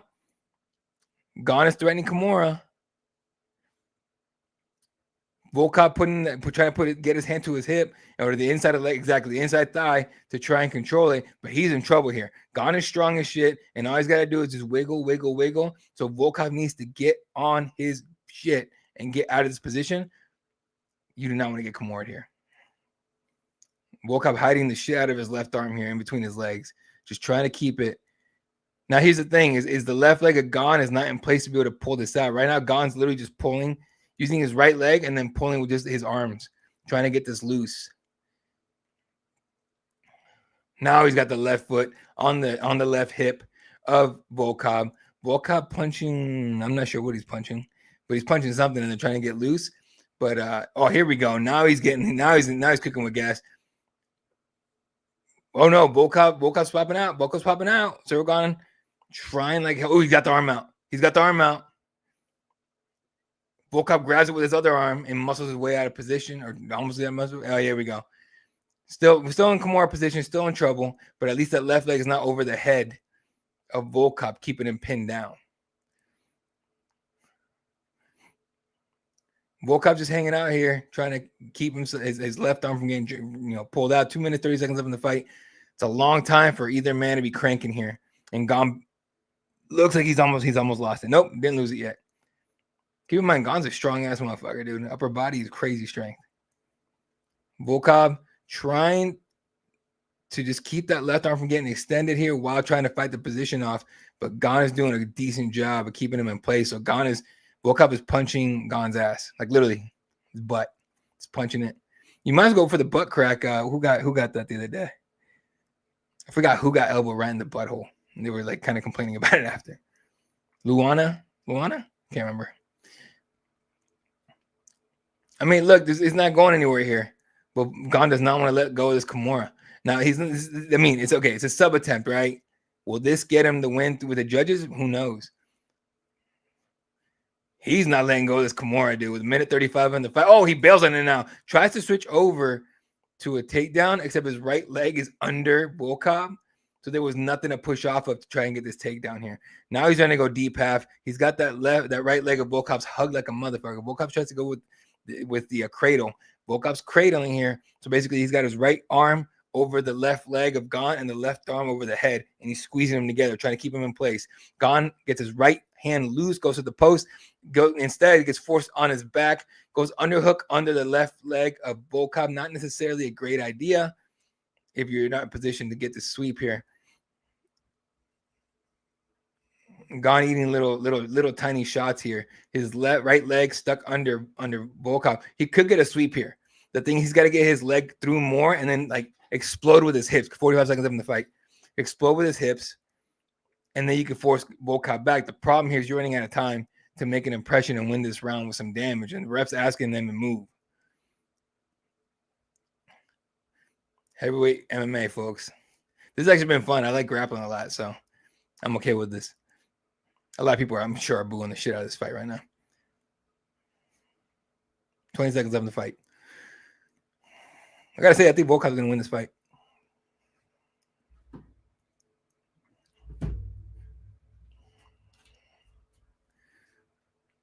Seven, 6, 5, 4, 3, 2, 1. And more than likely, Volkov just got his win. And honestly, probably got himself a title shot. Or at least on the short list. He gets up with his arms raised, which rightfully so. So I guess at some point we get to see the rematch, right? I'm not sure anyone wants to see that, but is what it is. Honestly, I think Volkov's like this fight. I'm gonna go Volkov 29-28. We're going to battle in there. I literally had fights in the locker room because I wanted to be really sharp. I was seeing it with a combination, and I got that counters. I saw the opportunity. No violent submissions that we've had all year. Just what was it inside of that moment? Sorry, folks. Working clips as we go. I will be muting myself here in a moment as soon as they come in and announce the winner, which I think is more likely going to be Volkov here, and deservedly so. Gane didn't do enough to me to win, but he might. Again, I don't score these as I go at all. So for all I know, Gane won the fight, and I was too busy calling it, right, talking to really score it. So no, I'm gonna say Cyril Gane won just because that's how my luck is. So let's see what happens. They're looking at the foot of Cyril Gane for some reason. For whatever reason. Volkov goes over and says, let's talk to Cyril Gane. But this should be a unanimous decision here, more than likely. All right, here we go. Mute myself here, folks. I'll be here in a couple minutes.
Cyril Gane wins by the split decision. This is what happens when you get Adelaide Bird in there. That's what happens. Anyway, Adelaide Bird get it to Gane. Junichiro Kamijo gave it to Gane. Eric Colin gave it to Volkov. I feel like that's pretty backwards. But either way, the crowd was not happy. So they announced the decision, and like Volkov obviously looked dejected. He's like, "What the fuck just happened?" Cyril Gane walked out of the octagon. By the way, he broke his toes in the first heat kick of the fight, which makes sense. He didn't do it after that. But he walked out of the octagon. He was pissed with his performance. He and nobody else in the yeah, I need to do that. I just don't have audio to play. My bad, dog. I'm gonna do it though. That's a good idea. I have to find something to play. That's a good point. Yeah, but yeah, no, that was pretty fucking bad. Like I said, I didn't score it because I was calling it, but that's very rough loss for Volkov, who I think had like a 4 or 5 win streak, 4 or 5 fight win streak, and Gane, who honestly didn't do enough to win that fight. So the decisions tonight have been kind of weird, for sure. There's been a couple of odd ones, but that's clearly the most egregious one. We're at the co-main event, folks. Shavkat Rakhmonov and Gary coming up next. Now, I am going to meet myself there, Steven, and I'm going to put some music on for you, actually, a video. Be back here in a couple minutes for the co-main event of the evening. Don't go anywhere.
All right, we're back. Co-main event of the evening, folks.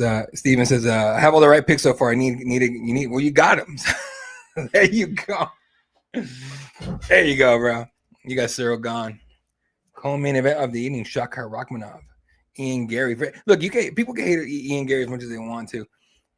He's still doing it, at a high level. Say what you want about, all the things that you say about him and him kind of being the kind of person he is and all the shit he says, Yeah,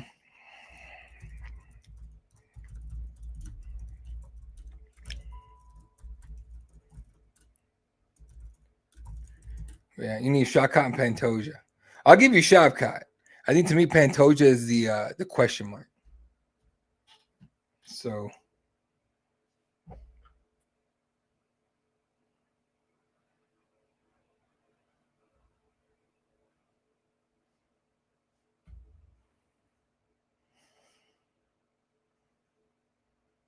But sorry, I'm just I'm on my own now the rest of the night. I'm editing, I'm writing, doing all my shit tonight. So shout out to the Takesha press team, man. My guys step up every week, and I really appreciate it. We're on the come up.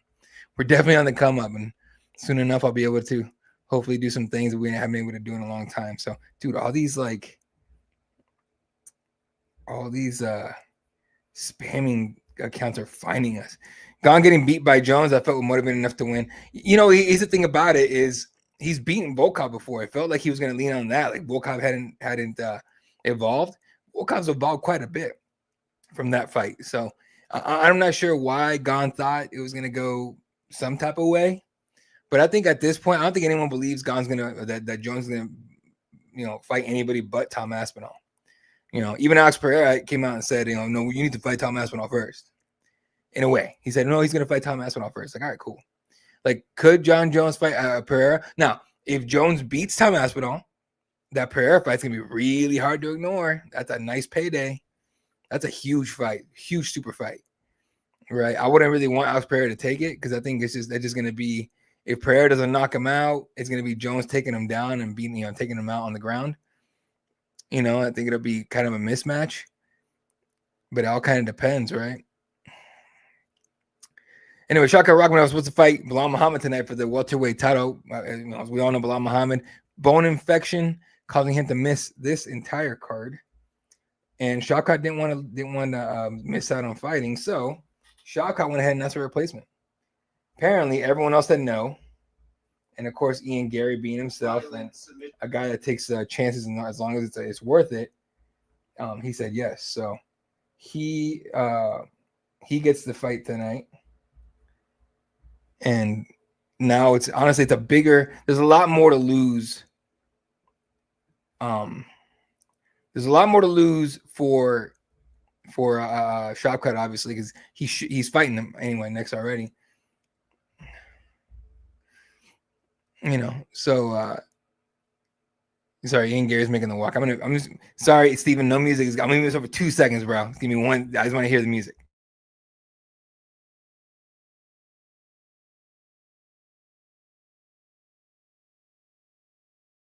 Yeah, I'm not sure what song that is, honestly. Do you know it? If you're hearing it, Steven? What song is that? Ian Gary making his way to the octagon as we speak. Fuck it, let's talk about Ian Gary real quick. Ian Machado Gary, undefeated, 15-0.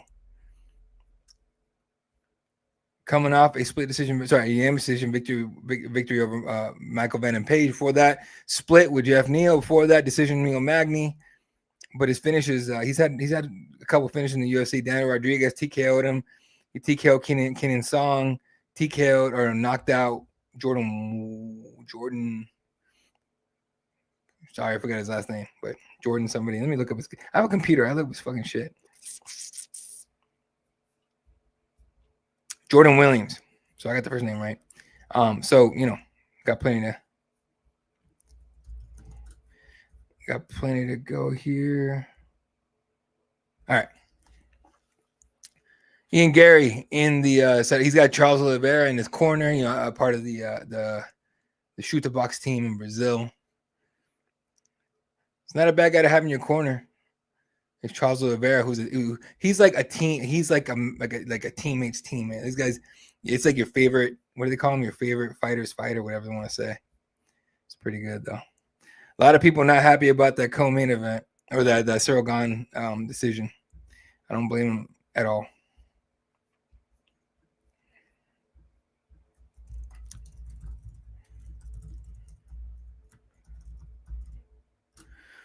Whew, all right. Ian Gary, number 7 ranked welterweight in the UFC, undefeated at 15-0, longest active win streak in the UFC welterweight division at 8, and third highest significant strike accuracy in UFC welterweight history at 55.4%. Brought to you by Manscaped. Manscaped, sponsor us.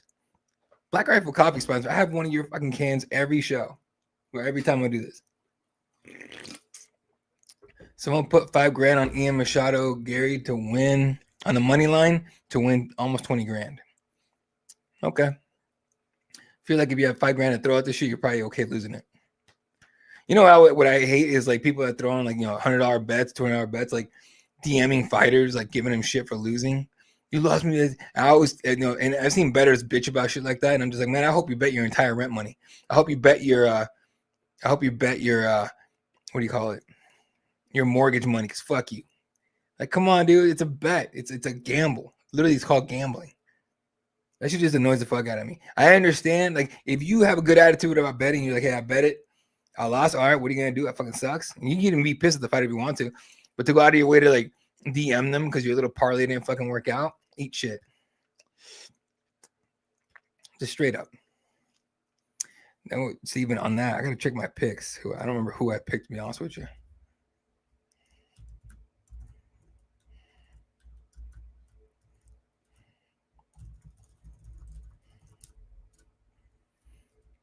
Anyway, Shavkat Rakhmonov making his way to the octagon out of Uzbekistan. Well, you might hear some audio on this. I gotta upload a clip here real quick there, Steven.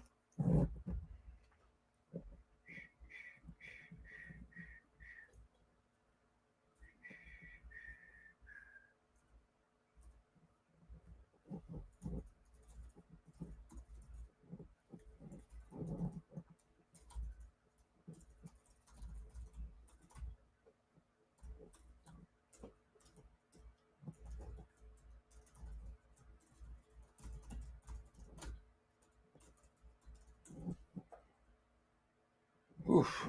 You know, doing all this shit all at once, a lot of people don't want to do it. They got other people to do and all kind of stuff. I like doing this kind of shit, having control of what I'm doing here. It's a lot of fun. But this is a lot of work. But you know what? I love this shit. Like I wouldn't want to be doing anything else right now.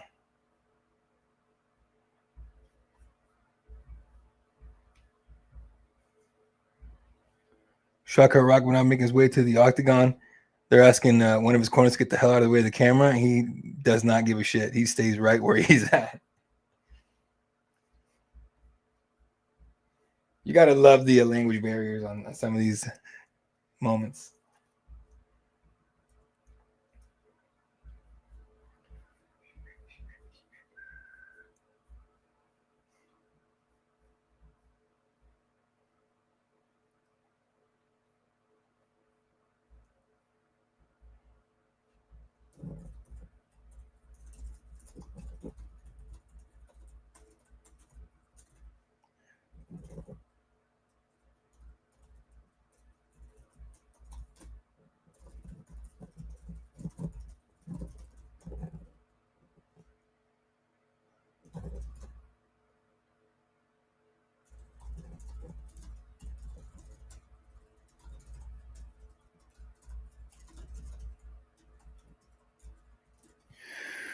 All right, Shavkat Rakhmonov undefeated 18-0. It's he's the guy. Like, look, Ian Gary comes in nothing to lose in this one. He stepped in on short notice for the champion. On top of that, right, taking on the number one contender. Smart Money says Shavkat wins. I have him winning. Actually, let me check my picks here. I think I said I was going to do that too. I just didn't do it. Let me pull it up.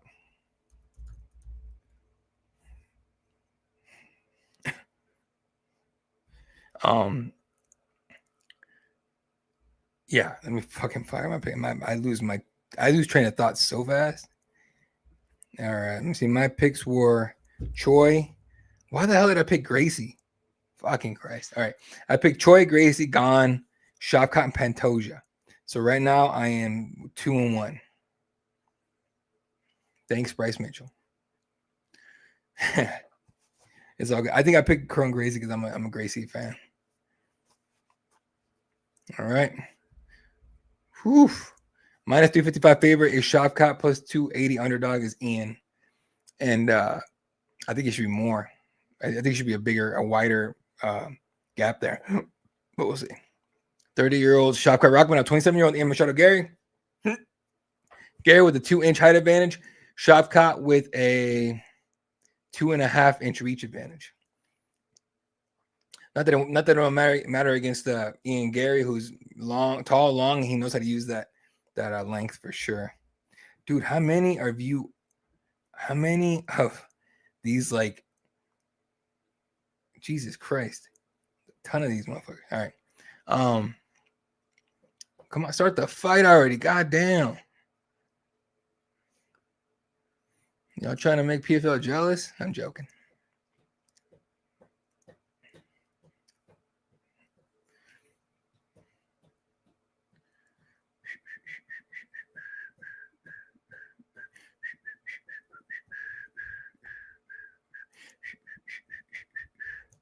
Bruce Buffer announcing the co-main event of the evening, which I believe is 5 rounds. I want to say. Ian Machado Gary, 15-0, 6'3", 171 pounds out of Dublin, Ireland. But I'm training, I think, mostly out of Brazil. Plus 280 underdog. First time closing as a dog in 9 UFC fights. So we're going to find something out about Mr. Ian Gary. I mean, look, he's either going to get what he should, which is beat the shit, or he's going to, not should in terms of the odds, or he's going to, you're going to have to put some respect on his name if he wins this fight somehow. He enjoys when Bruce Buffer calls him. He just went forehead to forehead and yelled into the microphone. All right, Shavkat Rakhmonov, number 3, ranked welterweight. His corner's trying to get the crowd to be behind him. The crowd's behind him anyway. No one likes Ian Gary anymore. So minus 355. Closest favorite in all 7 UFC fights. Average line minus 386, and he wins every single one. So again, should be a win and a finish with Shavkat.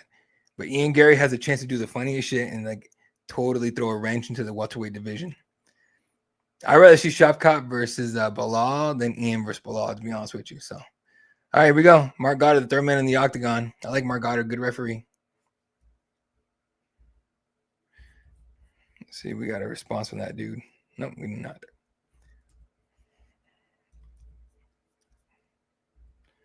All right, round 1. Shavkat, Ian Gary. Shavkat Rakhmonov. Round 1, right to the middle of the fist bump. We're going. They are far apart here, standing far apart. Leg kick's coming soon from Ian Gary. Although, yeah, I don't know if he wants to do that. Shavkat could take him down with it. We'll see. A lot of waiting from Ian. I know he likes to counter, but damn, bro. A lot of waiting. Shavkat with the pressure. Circling around is Ian Gary on the outside. Close to the outside anyway. He's trying to threaten that oblique kick. Shavkat gets close and like throws his half-ass like jab, and Ian throws like a 1-2 on the counter. So it's gonna be Ian gonna be countering, probably gonna be trying to counter most of the fight. Shavkat in the middle here, putting pressure on Ian Gary, working on the outside. Shavkat tries to get in there with a jab, nothing. Gets in with a clinch, puts Ian Gary on the fence. Ian Gary trying like hell to get the fuck out of dodge. Like he's seriously like going kind of apeshit trying to get out of the spot. Shavkat with the pressure on him, putting him on the fence. Ian Gary trying to make himself shorter, trying to slip out the bottom. His right arm's going to be trapped a little bit here with that left underhook of Shavkat, who's very good at using the fucking underhook. He's pulling on that right arm of Ian Gary. He's going to try and turn him off and put him on his back.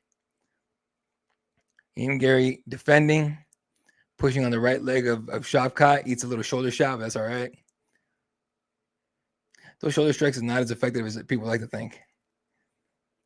I mean, if you in the right situation, sure, but not when the guy you're fighting is taller than you. Nice little knee to the body from Shavkat. Underhook. He's got double underhooks here. Hands are locked behind him. I can't tell if he's grabbing the fence too, though. I don't think he is.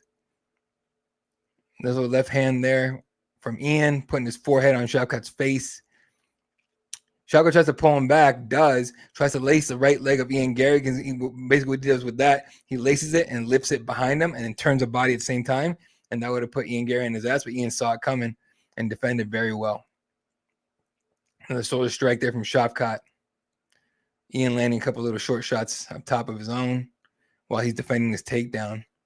Dude, there's no way. All he did was probably train takedown defense the whole camp.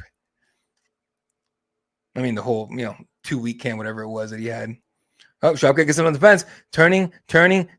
Almost has Ian down. Trips him. Doesn't do it. Ian Gary stays on his feet, but now he's on Ian's back standing. Body lock from behind there for Shavkat Rakhmonov. Ian Gary trying to break the grips of Shavkat so he can spin it into him or spin into him or spin out of this whole thing. Knee to the butt from Shavkat. Ian just working on that grip, trying to break him, trying to push it down, control one of the arms, and then spin out of this thing. We saw Cain Velasquez do that a million times. That dude was really good at that. Nice little left hand from Ian. Broke the grips, but Shavkat puts all his weight on him, forcing him onto the fence. This is not going to win the fight for anybody. No wonder this is a 5-round fight. Ian almost facing Shavkat. His left hand's getting through, though. Ian's trying to get that right underhook. Finally gets it. Now he's facing Shavkat. Got double underhooks himself. Shavkat trying to get that high crotch. Nope. Ian Gary puts him on the back. Ian Gary's about to take that shot. Nope, doesn't do it. Shavkat stops it. Shavkat stays on his feet. Ian Gary's looking for a takedown of his own. Jesus. He's got double underhook on the left side. Now he gets reversed. Shavkat puts him on the fence again. Man, ain't no one clicking on your bullshit ass little fucking stream, dog. Stop trying to give people viruses. They know where to go. Brendan Schaub knows where to go. He better shut the fuck up about it. Anyway, I think it's David Goggins in the crowd. I can't tell. Anyway, needed the body there from Shavkat. That might not be Doc Goggins, but who knows? People watch sometimes.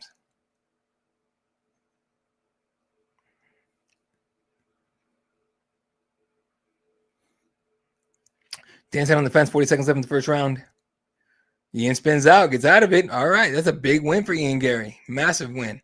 Leg kick there for Ian. Although Shavkat's not going to take that, not going to give him that much credit. Now he's just going to big right hand for Shavkat. Rakhmonov gets through, and Ian Gary grabs him. Underhook on the right side for Ian. That definitely rocked him if he went to that point.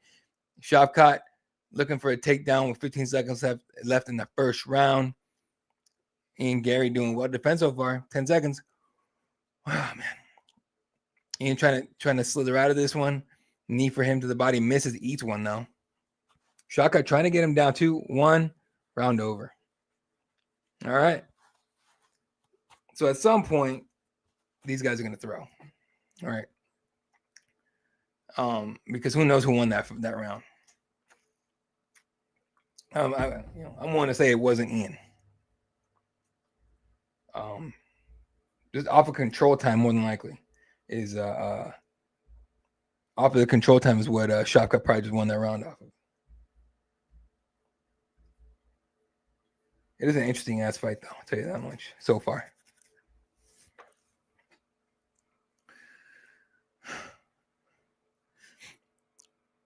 Showing the corners here. Seconds out.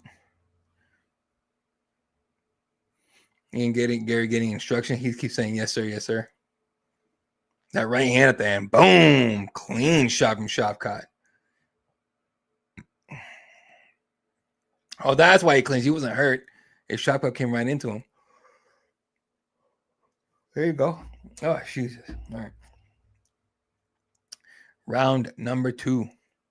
If this goes all 5 rounds of that kind of fight, boy, that whole arena is going to get pissed. Right to the middle. Here we go. 450. Move that fucking graphic there, dude. It's going to be 445 by the time we get to fucking time. 445 in the second round. Jesus.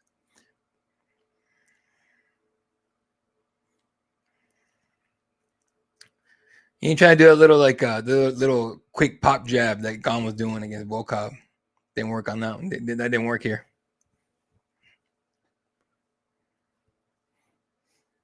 A lot of waiting. Spinning back kick for Shavkat misses.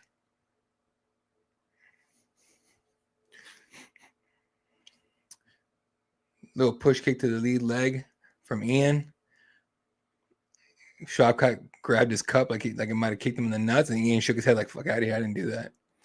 Leg kick there for Ian. All right, Ian showing a little bit of success here. Able to land on Shavkat and stay moving in a way. Left hand to the chest from him. Shit. Shavkat's with the pressure. Ian with his back near the fence.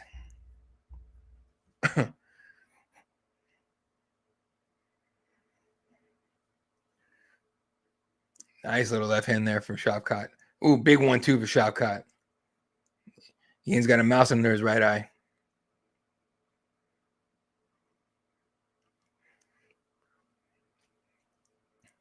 Ian's feinting the kick. He's doing that hip thing, like feinting the kick.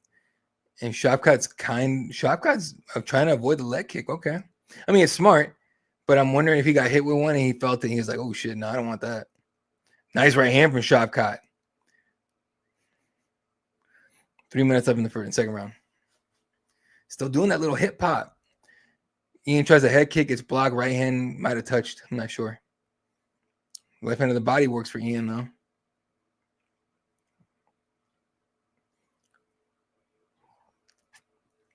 All right, Ian using little jab kick to the lead shin, or to the lead shin, lead knee of Shavkat. Everyone's been doing that now.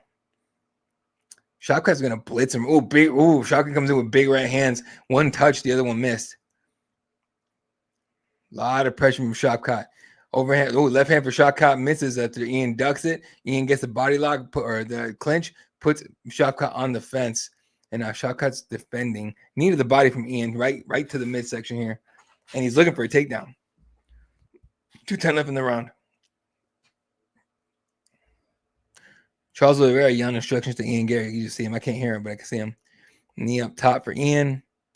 He's trying to get out of dodge. Nope. Ian tried to get the fuck out of there. Must have felt the grips changing. And instead, Shavkat keeps it hold of him, puts him on the fence. Now, Shavkat's on there, keeping him on the fence. Underhook on the left side, trying to pull for the double underhooks. Can't get it just yet. Ian defending against a double underhook here. Again, is trying to control the right arm of Shavkat. Rakhmonov trying to slip out of this. Shavkat's just strong as shit, dude. He's like farm strong. Needed the body there from Shavkat. Ian keeps trying to wiggle out of this whole thing. It's not working. Yeah. Ian's still trying to slither out of this thing. Trying to drop over, get his arms over his head. But the problem is he can't slither out of this. Shavkat has good double underhooks right here. Doubles. Move partially. Nah, he wasn't grabbing it. His hands were just rubbing. Margarito was watching for the fence grab there. All right, hands are connected behind Ian. Tries to pull him. Tries to take him down. Nope. God, Ian's takedown defense is so good right here. Knees to the legs from behind from Shavkat. I mean, it's all well and good if you stop the takedown, but now you got to score some offense here. Ian has defended 4 out of 4 takedown attempts. Rakhmonov has defended 1 out of 1. So no one's getting taken down. Ian is, I think Guida was trying to talk to him about grabbing the gloves. And I guess Ian was like, I'm not grabbing the gloves. So he's like, all right, cool. All right, Shavkat has him on the fence. Ian gets the fuck out of dodge. We're back to throwing hands. Nicely done, Ian Gary. His takedown defense is on point today. Spinning back fist for Shavkat might have touched a little bit, but not much. Ian's trying to score points in the feet here. Little jab kicks to the lead leg. I guess a lot on the line here for Shavkat and nothing to lose for Ian, but everything again. Left hook for Shavkat lands clean. Leg kick lands for Ian though. And round ends. 2 rounds in. Could make a case for that one going to Ian. Not 100% sure.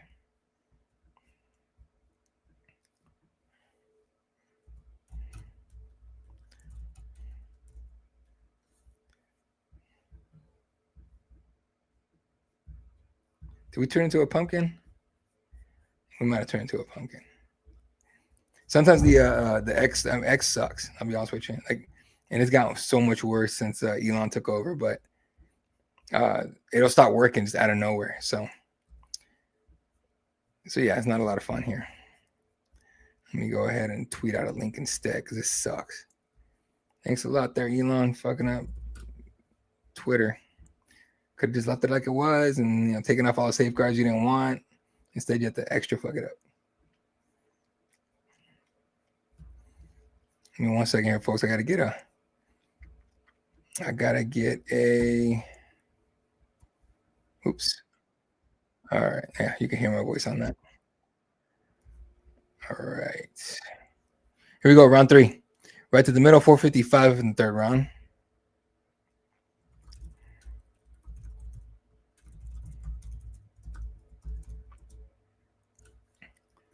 Anyway.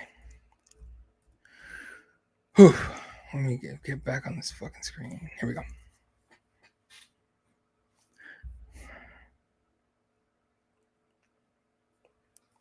All right, right in the middle here, right left hand from. Oh no, Shaka thought about a left hand, didn't throw it. Ooh, head kick for Ian Gary.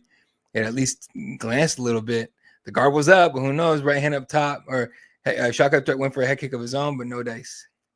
Alejandro Bantic is 2-0. Shavkat, it probably is. Ian's trying to land that leg kick on the lead leg of Shaka. Shaka hasn't done anything to show, to basically stop Ian from throwing that kick. So now he's going in. Body kick for Ian Gary in the third round. 4 minutes left in the third. Ian's just working kicks, working that oblique kick, forcing Shaka to think about it. And Shaka has not reached down to grab one of those just yet. Ian goes with a 1-2 up top, doesn't land. Shaka tries to land a jab. They trade shots up top. Here we go. 11-14 leg kicks shot for Ian Gary. Dude, Ian's gonna fucking steal this fight, isn't he? Leg kick for Ian. Shaka tries to come in. It's just anytime, like there's no fear of getting taken down anymore from Ian. So he's just gonna throw kicks like crazy until Shaka makes him, respect him. Like I get it. Most people think that Shaka's up 2-0, and that's probably true.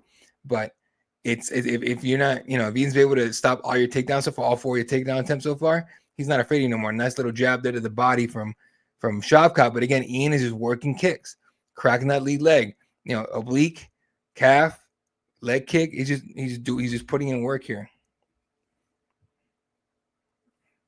Like especially with the way the judging has been going on tonight, you can make a case that Ian might be winning this fight.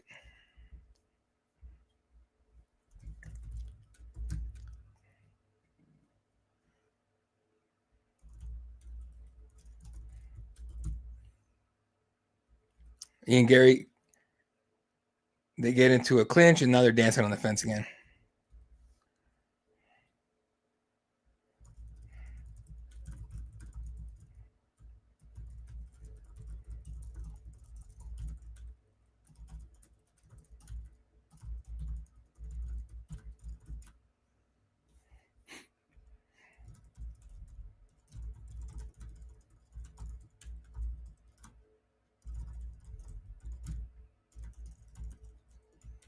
All right, Shavkat has him in position here, looking for the takedown on the fence.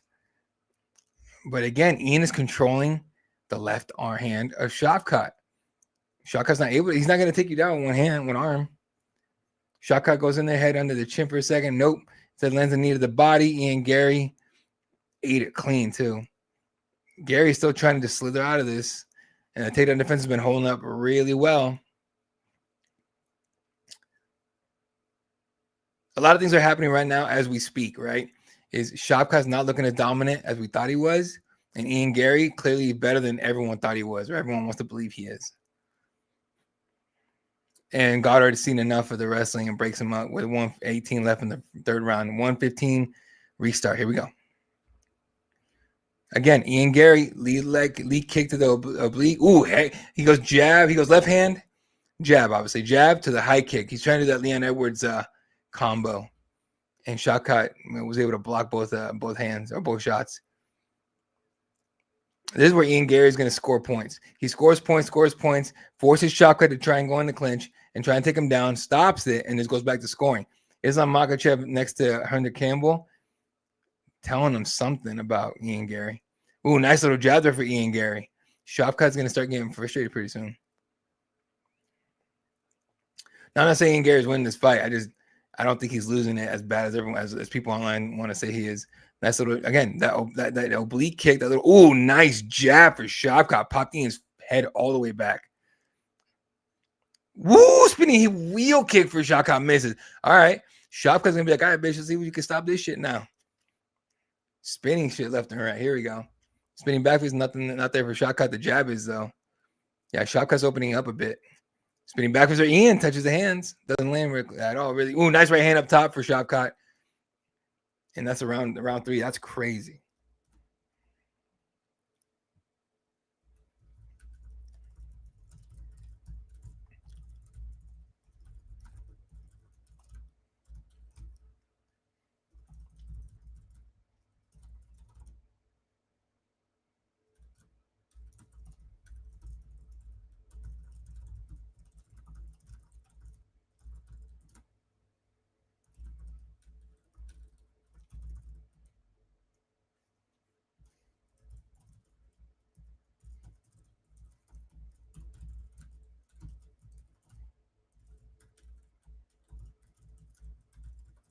This is going to be interesting 4th round here.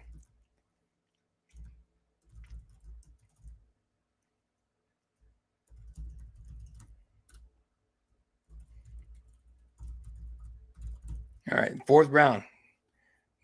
Like somebody has to separate themselves here.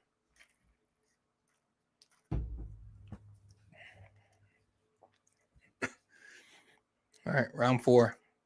Oh, Ian Gary had a wardrobe malfunction. That's why they put the towel up so the world wouldn't see his junk. There we go. Round 4, it's championship rounds. You could make a case it's 2-1. Rakhmonov could be 3-0. I'm not 100% sure, but I think it's 2. I would go 2-1. All right, body kick from Ian Gary. Left hand sneaks in for Shavkat. Shavkat tries to rush in with the overhand right, no dice, and goes in with a flurry. Ian Gary but gets the fuck out of dodge. And then comes back in to engage. Spinning back kick to the body from Shavkat. Ian felt that. He grimaced. He's back on his little kick attacks with the lead leg.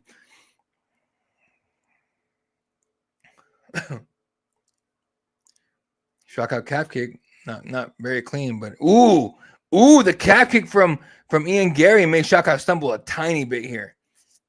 I'm not sure if that was pain or it just happened to make him stumble because he was walking to his right moving to his right a little bit when it came and landed. But that was for the judges, that was a positive look for Ian Gary for sure. Body kick from Ian Gary touches the right hand from Shavkat, might have too. Now they're trading jabs and in close. Little jab kick to the lead knee of Shavkat. That jab kick's real nice. And Shavkat is definitely reacting to the feints now. The kick feints.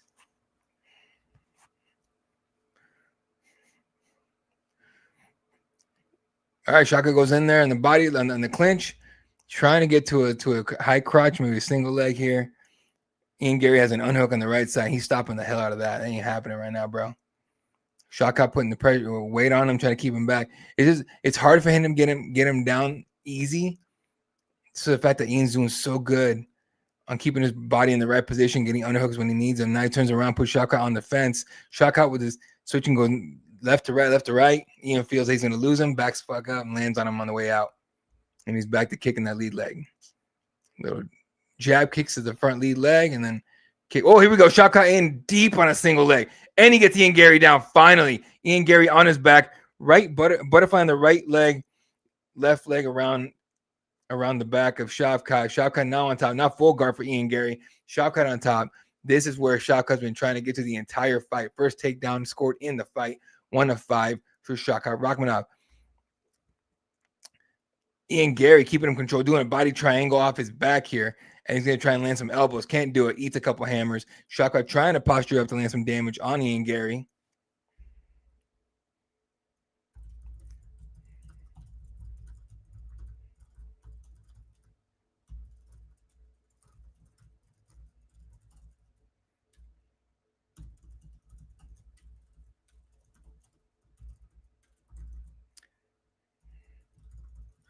All right, Shavkat tries to get up to posture up. Can't do it. Gets to his feet. Ian Gary gets to his feet too. Shavkat tries to jump on the back. Ian Gary shakes him out because he got way too high. Shavkat goes back to the single leg attempt. Ian Gary's looking for the dart standing. Tries to drag him down. Can't do it. Loses the head. Ian Gary or Shavkat on the back standing again. Nice scramble. Charles Oliveira screaming yelling instructions. While Chito Vera and Santiago Ponzinibbio are on the side doing commentary, and I can't tell if Chito just grabbed a soda or a beer, but he just drank something. Oh, and then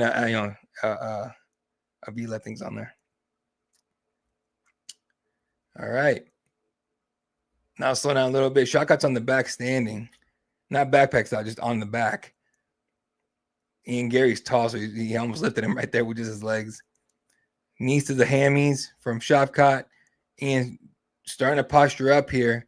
He's going to start attacking this body lock, coming up with 1 minute left in the 4th round. Elbow to just little back elbow from Ian Gary. Trying to spin the face Shavkat. Shavkat's trying to stop it. Ian Gary's almost there. He needs to swing that right arm around, get under the other. Ooh, and Ian Gary slithers right out of the spot. We're back to throwing hands. Well done, Ian Gary. Spinning backwards with Ian Gary, nothing. Shavkat time to take down double leg and another takedown. But now Ian Gary's going. Guillotine can't do it. Ian Gary trying to get this rubber guard into play. Right leg up top, and now his left leg is stuck under in butterfly. He gets his body triangle off his back here. Try and keep Shavkat in place.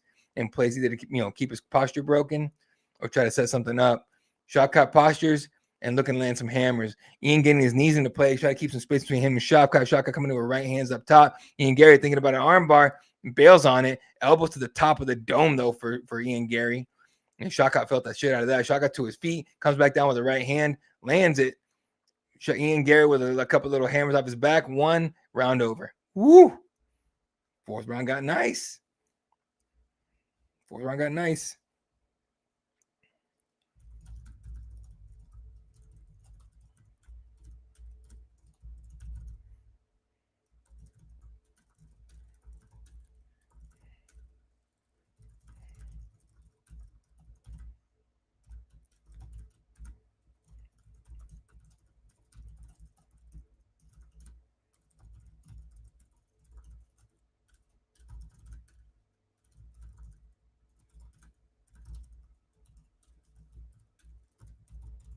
This is going to be interesting 5th round for sure. Someone's got to go.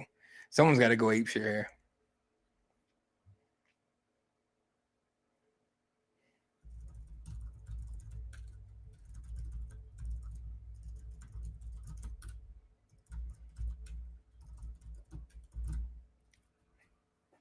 Here we go, round 5. I'm going to take a little extended break here. Actually, when they announce the decision, I'm going to put myself on break because I got to finish up this recap so we can post it at cageshoppress.com. But trust me, I won't be gone very long.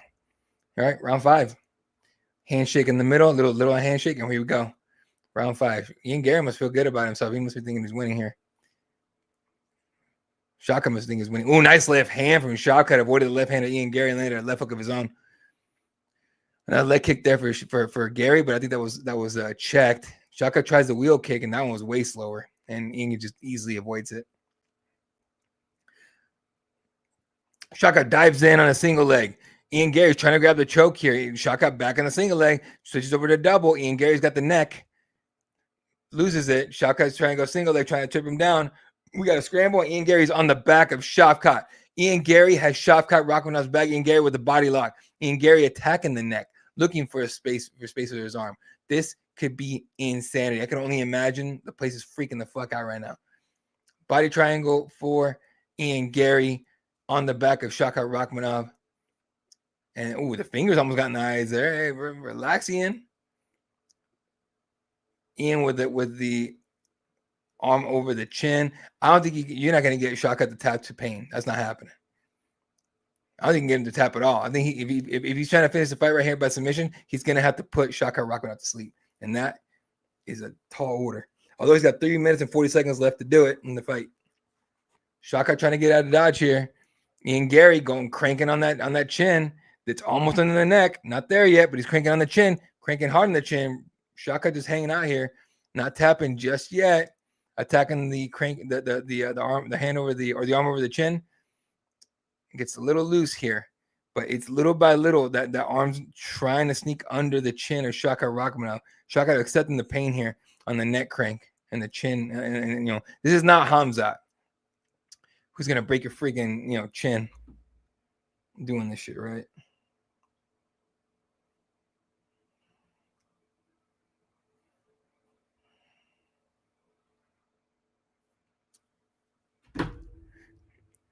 Shavkat spins to face Ian Gary on top. He's getting there. Even in the body triangle, he's spinning to face Ian Gary. If that happens, Ian's in trouble because now he's on his back.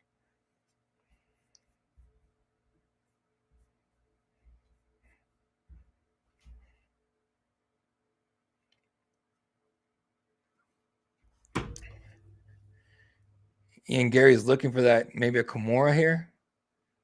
Kimura grip, trying to stand up. Need a little more urgency here from Ian to get back to his feet, but he's defending well. Trying to look at the elbows to the crown of Shavkat. Left hands up top. This has been a great fight. Honestly, it's been a really, really good fight. This might be fight of the night here. There's been a lot of killer fights tonight, but this might be fight of the night here. Ian on the back, just trying to find a way to score on Shavkat. Try to get Shavkat to bail on the position. But the thing is, he's got the body triangle off his back. So he's trying to land shots on Shavkat. Shotcut pushing, literally as like pushing on the chest here to keep Ian's arms away from him. Ian's trying to buck him, trying to sweep here. Nope. Shotcut keeps him in place. Ian Gary's earning a lot of respect from not only Shotcut but the entire MMA world right here. Just for the fact that he's surviving pretty well. Probably, Jason, 3-1 Shotcut, but I'm not 100% sure. I think it is, but we'll see. We've had some wild decisions tonight. You know what I mean?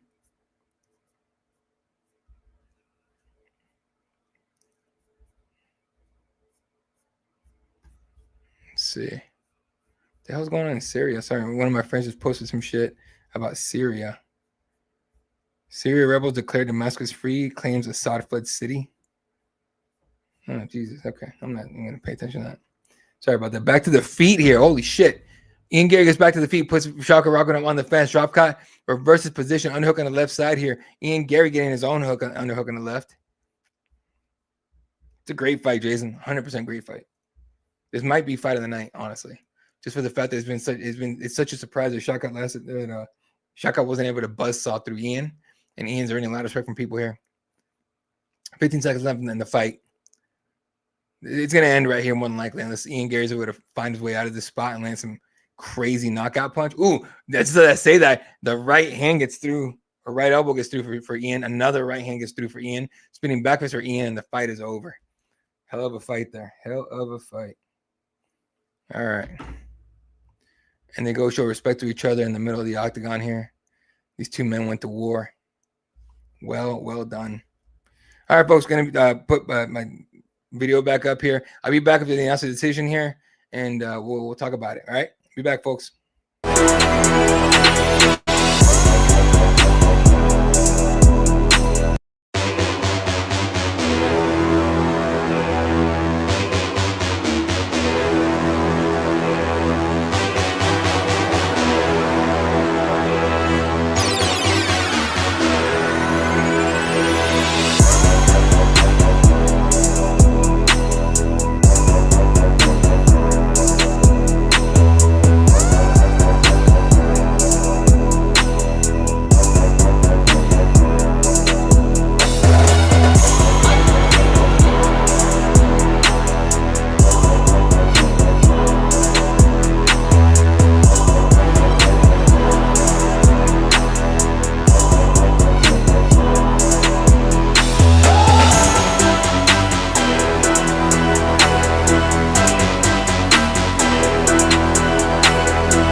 All right, sorry about that, folks. It was a lot longer than I wanted to.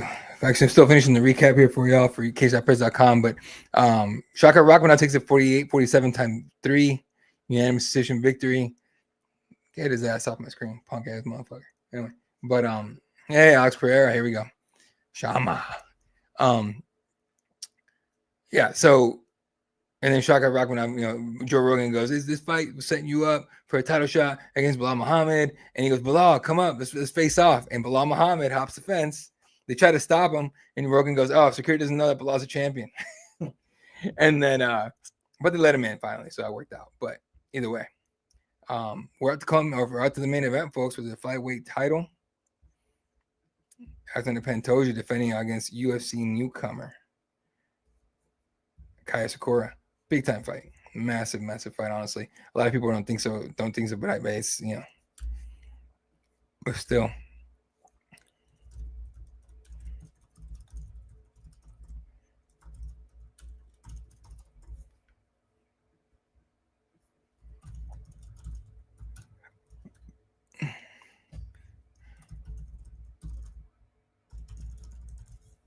Anyway, but the invitation to get Bilal Muhammad in the octagon was that was excellent. That was perfectly done. Honestly, that was well done. Because he was classy about it, and then and Shavkat was classy about it, and Bilal was like, "Doesn't matter, you're gonna lose anyway." Blah blah blah. So shit, I'm like, "Yo, come on, dog." But Bilal Muhammad gets so much shit from people. I'm not surprised. You know what I mean? Whew.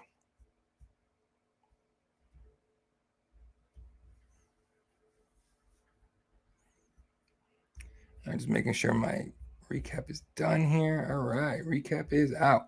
Whoo, one more fight, ladies and gentlemen, and I have to go get some water. So again, I apologize. I had to put y'all on hold again, but I'll be right back, I promise.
Main event time, folks.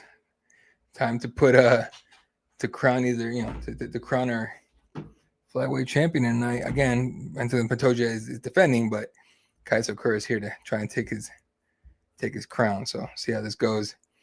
We do a little. They're doing the build up to the on the video, whatever the little video they put before they start the whole fight. Yeah. All right, gonna post a couple things here and we'll get it going. I always try to tell people that this shit's going on. Kind of sad if no one watched it. So anyway, I don't care. I enjoy doing this shit. Here's the thing. I've done like a 5, 6 hour, 7 hour long like streams with nobody watching. So it's not like it doesn't matter to me.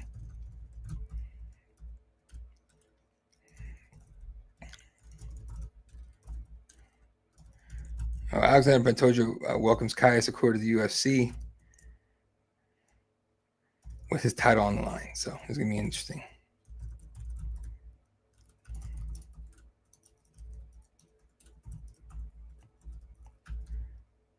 All right. I'm hyped for this. Honestly, I'm hyped for this fight, but I'm really hoping it doesn't go 5 rounds at all. Really, really want this to go quick.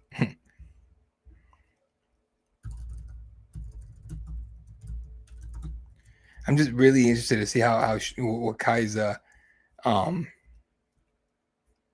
what his strategy is going to be. I mean, because his game's standing. So I guess we're gonna wait and see mode here. Meanwhile, working the Dominic Reyes clip for you guys on socials. And then usually for these, I mute myself. And so I can hear the music and shit. I just want to see what Kai Sakur walks out to. Seen like the interviews throughout the week from Anthony, and just from an outside looking in, it's very clear he's got a lot on his mind. What were those conversations with your team about where he was at and what that might change for you guys, what you see in the cage? All that meant is he's going to be a more dangerous man. He's going to come out a little more reckless. Here we go. Here comes Kai Sakur.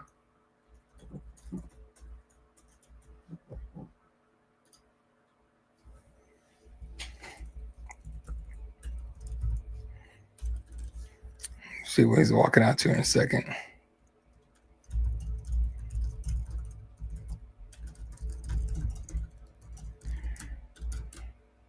All right, give me a second. I'm sorry. I gotta mute myself. I can't.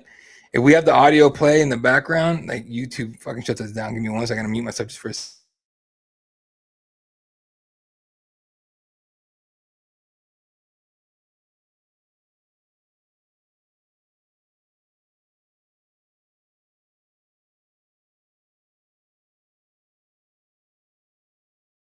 All right, Japanese hip hop rap. I guess I don't know. I'm not sure. Main event time. Kai Sakur making his way into the octagon or to the octagon as we speak. Let's go ahead and talk about him. All right. Again, if you're on Instagram, can't see your comments on there. I'm sorry, and honestly, I don't have a lot of going back and forth to check. It's kind of a bit much. So come join us over on YouTube, youtube.com @CageSidePress, youtube.com/@CageSidePress on YouTube. Hit us up, leave a comment, go back and forth. I've already been talking to Jason, Steven, handful of other people through the night. Been on for about 2 hours and 50 minutes so far. We will hit the 3-hour mark here shortly. Let's go ahead and talk about Kai Sakur. All right. Bring up his record here so I'm not talking out of my ass. Here we go. 21-4 is Kai Sakur coming out of Risen. I believe he was two-time champion there. Two-time champion. He has victory. Well, actually, he's lost to Kyoji Horiguchi. Lost his title to him at Risen 26. He won it against Hirosama Ogikubo via soccer kick. This is gonna be funny if he throws a soccer kick in the shit.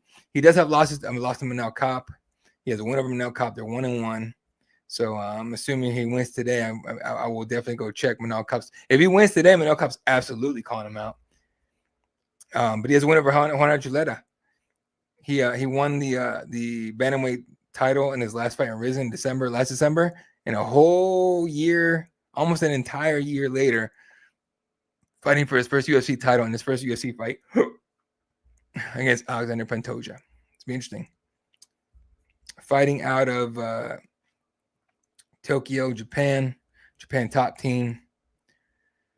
It's gonna be interesting, man. 31 years old. Forward bantamweight. First fight, I believe, maybe not the first fight, but first fight in the UFC, obviously, and he's a flyweight, which means he's gonna be a big boy at 125, at least bigger than normal. He is 5'8", though, so at 135, he won't be too small either. Here comes Alexander Pantoja. Let's see what he's walking out to real quick.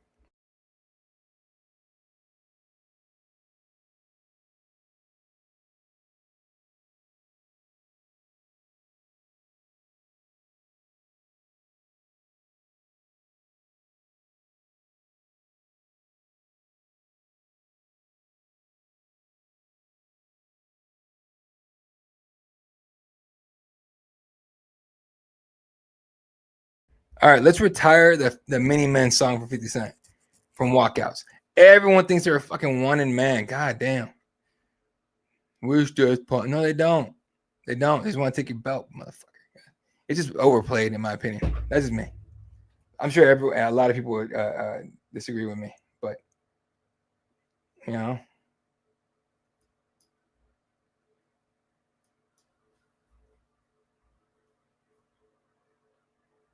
All right. I'm sure a lot of people would disagree with me, but I don't mind that. All right. Walking out with the Brazilian flag again. We need to figure this out, this flag thing. Just let everyone carry their flag. Who gives you shit? The whole flag thing started off when Russia invaded Ukraine, right? And for some reason, like the UFC didn't want a bunch of Russians in the UFC, and only a handful of Ukrainians. They didn't want a bunch of Russian flags in there and then piss off everybody. For as much as Dana White wants to be like, well, we don't censor anybody, and I don't give a fuck what anyone thinks about us and me, whatever. Fuck everybody. Clearly they do. So, they stopped people from carrying their flags and stuff like that. Now with the conflict between Israel and Palestine, it's kind of the same thing. So far I've only seen American flags and Brazilian flags, but I wonder if Joshua Van even asked about his Myanmar flag. He might not have even asked, so who knows?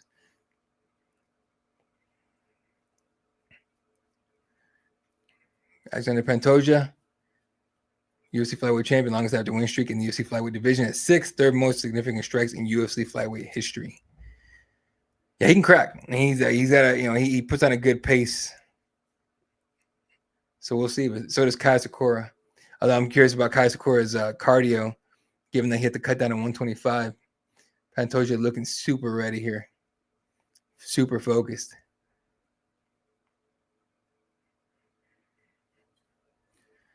Champions win 66% of their first and second title defenses, but they win 75% of the third title defenses. So this would be what? Fucking stats, man.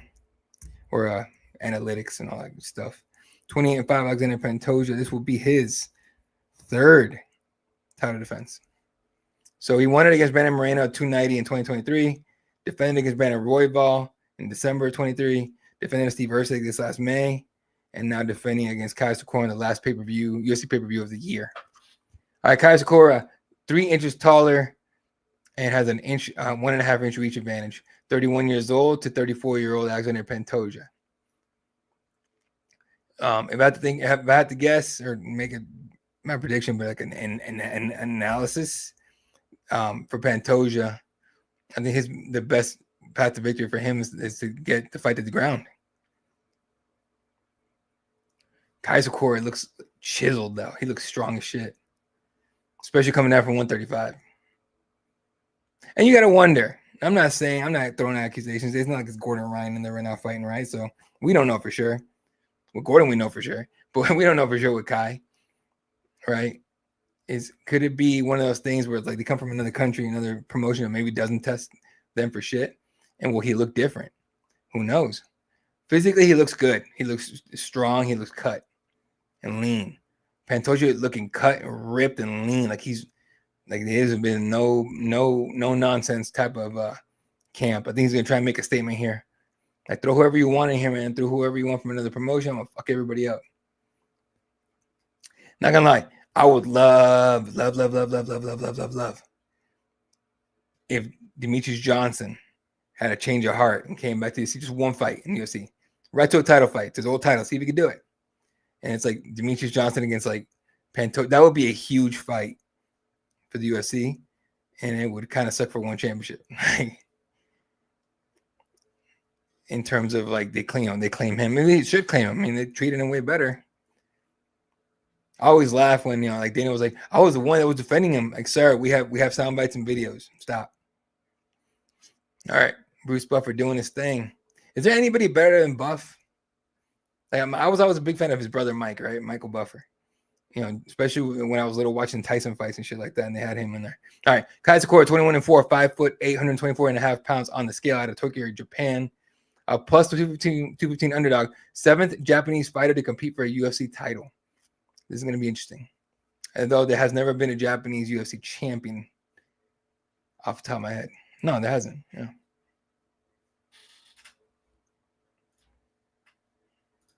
Dude, my neck is jacked.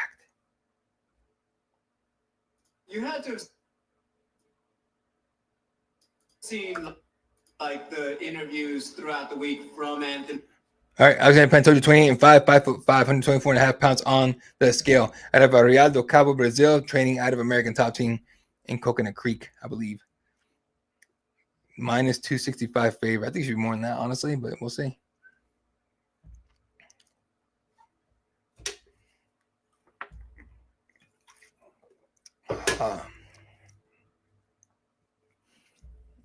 How did he beat Brandon by decision, right? Yeah, split decision. I thought Brandon won that fight, honestly. But Pantoja, bad man. Here we go. Huge fight here for Pantoja. Bigger fight for Japan. Meeting in the middle, and Bruce Buffer has a mic under Jason Herzog's arm. Nice. Little glove touch, show respect. Let's do this shit.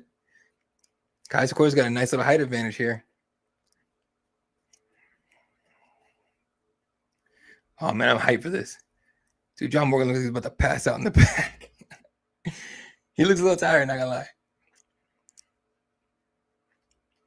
Here we go. You could tell a lot of people are sitting like by the cage, like real close, front rows and all that. Not the fighters, but you could tell who doesn't know what the fuck they're watching. All right, round one, here we go. Pantoja in the middle, lands a leg kick and goes in with the right hand. Kai Sakura backs up. Oh, flying knee for Kai Sakura. Lands, and Pantoja grabs him, gets to the back, looking to take him down. No dice. I guess Kai Sakura is defending the shit out of takedown. Easy. Woo! Kai Sakura coming with a flurry, lands the left hook, gets Kai Sakura down real fast. Pantoja got him down, I mean. Pantoja's hands are showing tonight. Kai Sakura trying to keep himself off his butt. He does. Gets to his feet, gets back up, clinches, puts Pantoja on the fence here, and is going to start looking for knees. Dude, Kai Sakura is fun. Already flying knee, already in this fight, and not even a minute in. 4:15 left in the first round. Pantoja defending. Knee shield in there. Kai Sakura trying to keep him on the fence. Kai is just trying to land knees here. That's his game. That's his whole game. That right knee of Pantoja. Oh, whoa. What the fuck was that? Oh, Sakura tried to get out of there, and Pantoja held onto him and took him down. Pantoja on top, open guard, butterfly on the right side for Kai Sakura, and now he's landing punches on top. Kai Sakura on his back, Pantoja on top, and Pantoja not doing nothing. Taking his time, turns his butt towards the cage, meaning that Kai Sakura, if he scoots, can only go towards the middle of the octagon. Smart. Kai Sakura already landed a bunch of shots to the back of the head, and Herzog keeps telling him, like, cut that shit out. Again, different rule set between here and Risen. I don't know about the back of the head and then Risen, but yeah. Pantoja trying to put his hand on the mouth and the nose of Kai Sakura. Ooh, Pantoja scrambles, gets up, gets back to his feet, throws a right hand, lands it. Back to the middle. Kai Sakura kind of smiles at him for a second. Pantoja in the middle. Nice right Superman punch for Kai Sakura. Answer with the right hand from Pantoja. Here come the kicks from Sakura. Inside leg kick to the calf too. Jesus of Kai from Kai. Right hand from Kai. Pantoja firing away. I think, dude, Kai has some fucking power and some speed here. Right hand of the body from Kai Sakura. This is interesting.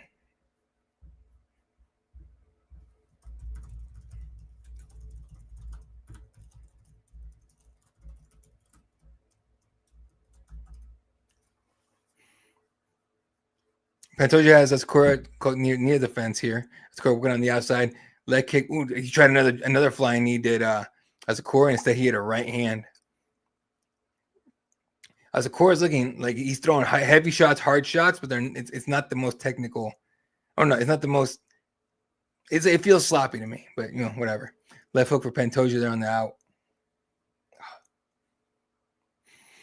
Sakura working on the outside here. Nice, real close to the fence here. He could get taken down. Although he might be baiting Pantoja. Ooh, lunging left hook for Kai Sakura. It lands. Pantoja puts his hands up like, what the fuck was that, dude? Like, that was it? Pantoja not giving Sakur any respect here. Right hand from Sakur as Pantoja comes in with the little jab kick to the oblique. Sakur or Pantoja lands left hand though. Head kick from Sakur. The speed from Kai is wild. Pantoja's doing just fine. In fact, he's winning, I think. Left hand for Pantoja, then a leg kick behind it. Well done.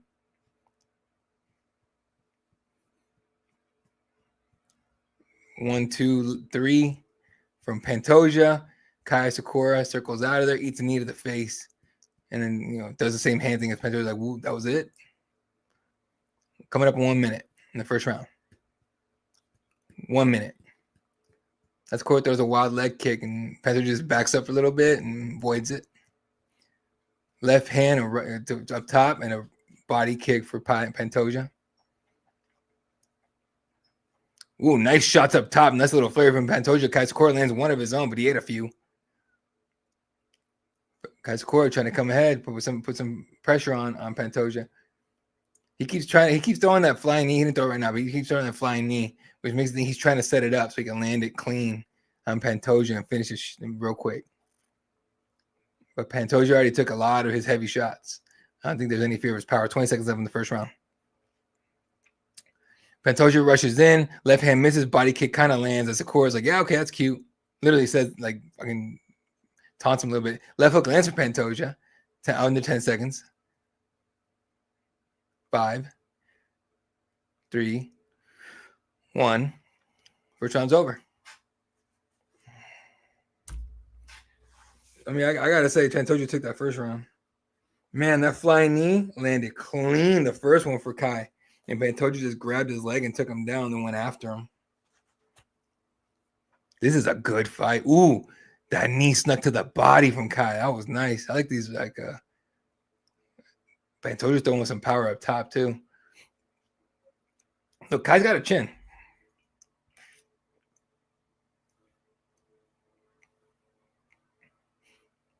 Oh, man. This is an interesting fucking fight. Whoo! All right. Talking to the zooming in on the corners. I don't even have the audio up, so I have no idea what they're saying, but you got to imagine they're telling Kai to clean it up a little bit. He's good. He's fucking good, but that was a little sloppy on some of those strikes here, so on some of those attacks. But again, he's trying to, he has a lot of feel out process here. I think we're going to see what Sakur's real game plan is right here.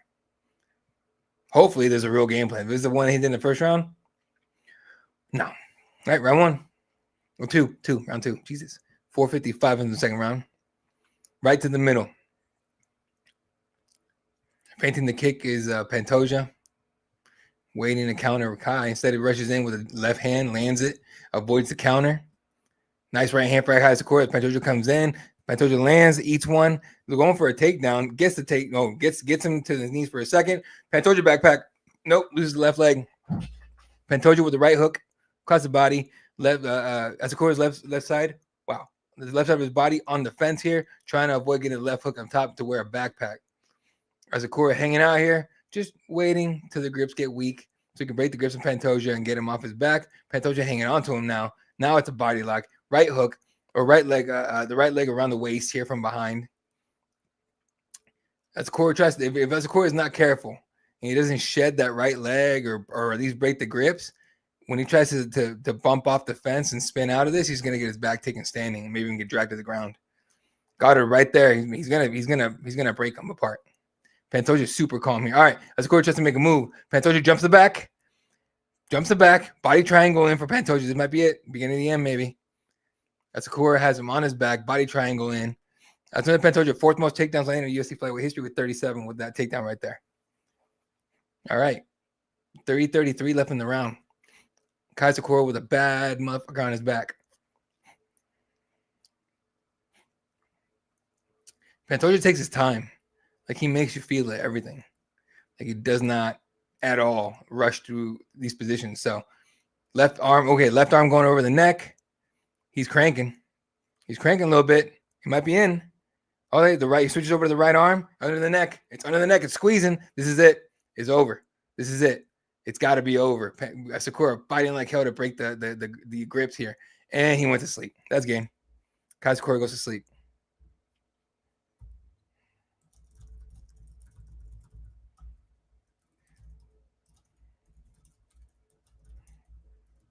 And Pantoja he didn't even freak out. He's just like, yeah, I won. It's cool. He goes over to say something to, I think Dana. Yeah, Dana. All right. Here comes Dana White walking into the octagon, give Pantoja his title. Nice, kind of what I expected, right? A finish from Pantoja. I thought there would have been a possibility that I thought it was possible that Asakura could land a savage shot and get the finish, but look, no shame in his game. Like he fought a title fight in his first fight, you know, showed a lot, honestly showed a lot, and he's gonna be I think he's an excellent addition to the flyweight division in the UFC for sure. Now let's get some of those PFL guys over here. I'll tell you that much.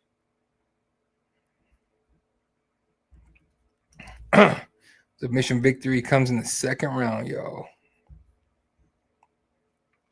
I think Pantoja felt enough in that first round against Sakura that he was not at all worried. Like he knew what he had to do in the second and third round, or in the second round. So again, just another day in the office for Pantoja, nice and easy. I think he knew it, and Sakura goes to sleep in his first UFC fight. So I will mute myself here when they come and read the announce the time and all that.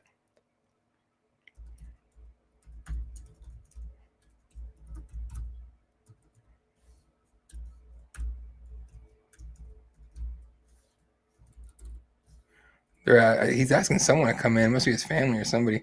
Brandon Royval kind of shaking his head and like, why are you, bro? I know you ain't hating. Brandon Royval's not a hater, so I know he's not hating, but goddamn, bro. Body language does not look good right there. Pantoja saying, okay, we're going to be a decision. Be right back, folks.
just like I said, Alexander Pantoja calls out Demetrius Johnson. God, I want to see Demetrius come back. It'd be fucking great.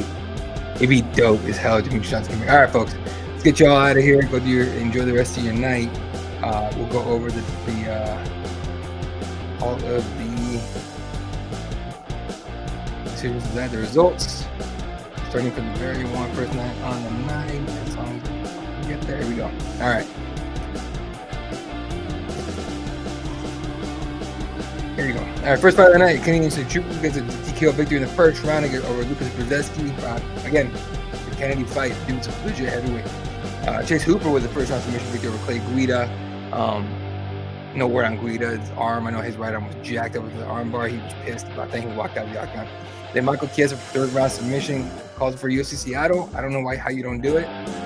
If it's a fight night, I don't mind if he headlines it and then win or lose, hopefully he walks, calls it meh. Who knows? Chiesa didn't want to make a run. I don't know what that means for him. Joshua Bannon has a unanimous decision victory over Cody Durden in a savage fight. It was great. Brian Battle split decision victory. Very questionable decision by the judges, but that's kind of where it started. We kind of knew it was going to be something like that throughout the night. Moser Evloev, unanimous decision over Aljamain Sterling. Again, another questionable one. I thought Aljo won. I think a lot of people thought Aljo won, but, you know, judge is going to judge. Then Vicente Luque's first on submission, savage, violent submission, 52 seconds with Demo Rainbow. I'm glad it wasn't Nick Diaz in there. That might have brought up a pretty sad situation if it was Nick and stuff like that. Although I think you'll have a hard time stubbing Nick like that, but I still think he would have messed him up pretty good. Then Eric Anders TKO victory in the second round over Chris Weidman. Again, who knows what Chris Weidman's going to do. Eric Anders, meanwhile, joking, he might try to get Nick Saban in his corner. Who knows? Then Dominic Reyes TKO victory second round over Anthony Smith. He actually, spoke on Anthony Smith's mindset. Anthony Smith losing his best friend not long ago. It just seemed like he didn't even want to fight. He didn't even want to try that much. It seemed like it anyway. We'll see. Anthony Smith said it might have been his last fight. Doesn't know how many times he could do it without his best friend in there with him. It's going to take some time. I think he should take a year off and then maybe try to come back. But honestly, if he goes away and just doesn't handle his work, it's probably better.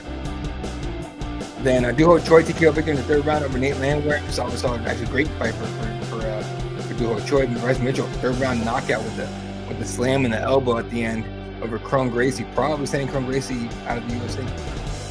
Cyril Gane split decision victory over Alexander Volkov. No, the judges could that one. Shaka Rakhmonov unanimous decision over Ian Gary. Probably ended up being fight of the night. I was impressed with Ian Gary's take on defense. And again, he didn't have that much to lose here. Shaka had everything to lose. He had everything to gain. Shaka keeps his position, gets the face off with Bilal Muhammad in the octagon, and now Bilal has plenty of tape on Shaka. Because this is not a finish. Shaka had 100% finishing rating until tonight. First decision victory of his career. Alexander Pantoja submission victory second round over Sakur, turns back the newcomer. He goes to Jerome. He goes, "Yo, you think some Japanese gonna come in here and take my belt?" Oh shit, I had some music on. My bad, guys. He goes, "You think some Japanese gonna take my belt?" It's like, come on, bro. Actually, how loud was that? I can still hear me. Still, anyway, and that's that. So, yeah. Fun night of fights. A great last pay-per-view of the year for everybody. Dana White should be up at the press conference here momentarily. We'll get some quotes from him. Hit us up on Twitter at KCR Press and all the socials. We'll get you all the details of what he says. Clips coming out through the rest of the night. A lot of coverage, more coverage coming from you. UFC 310 tonight and tomorrow. We got plenty of content coming for you guys. So keep it locked, KCRPress.com. Appreciate the hell out of you guys watching tonight. Shout out to everyone tuned in. We love the hell out of you guys. Shout out to the entire KCR Press team. Again, Gabriel Gonzalez still doing it in Las Vegas on the ground. Still have to talk to, I believe, Cyril Gane, Shavkat, and of course Alexander Pantoja and Dana White. So it's gonna be a nice long night. I'm still be working until as long as Gabriel is. So appreciate the hell out of you guys. Come back next week, more live shows, another fight companion on the last fight card, UFC fight card of the year until 2025 for next week. UFC Tampa, Covington, Buckley. Should be a fun one. So we'll have Jay Anderson there for KCR Press. So it's going to be more coverage for y'all folks. All right, so don't go away. For myself, the entire team, my name is Eddie Law. It has been a pleasure hanging out with you guys tonight. Please come back for the next one. We'll be doing again live shows this week. I believe Brett Cagle's Combat Connection will be on. Keyboard Warriors will be back, and of course the Nightcap with myself. So love how do you guys enjoy you guys the rest of your weekend. Good night. See you guys next week.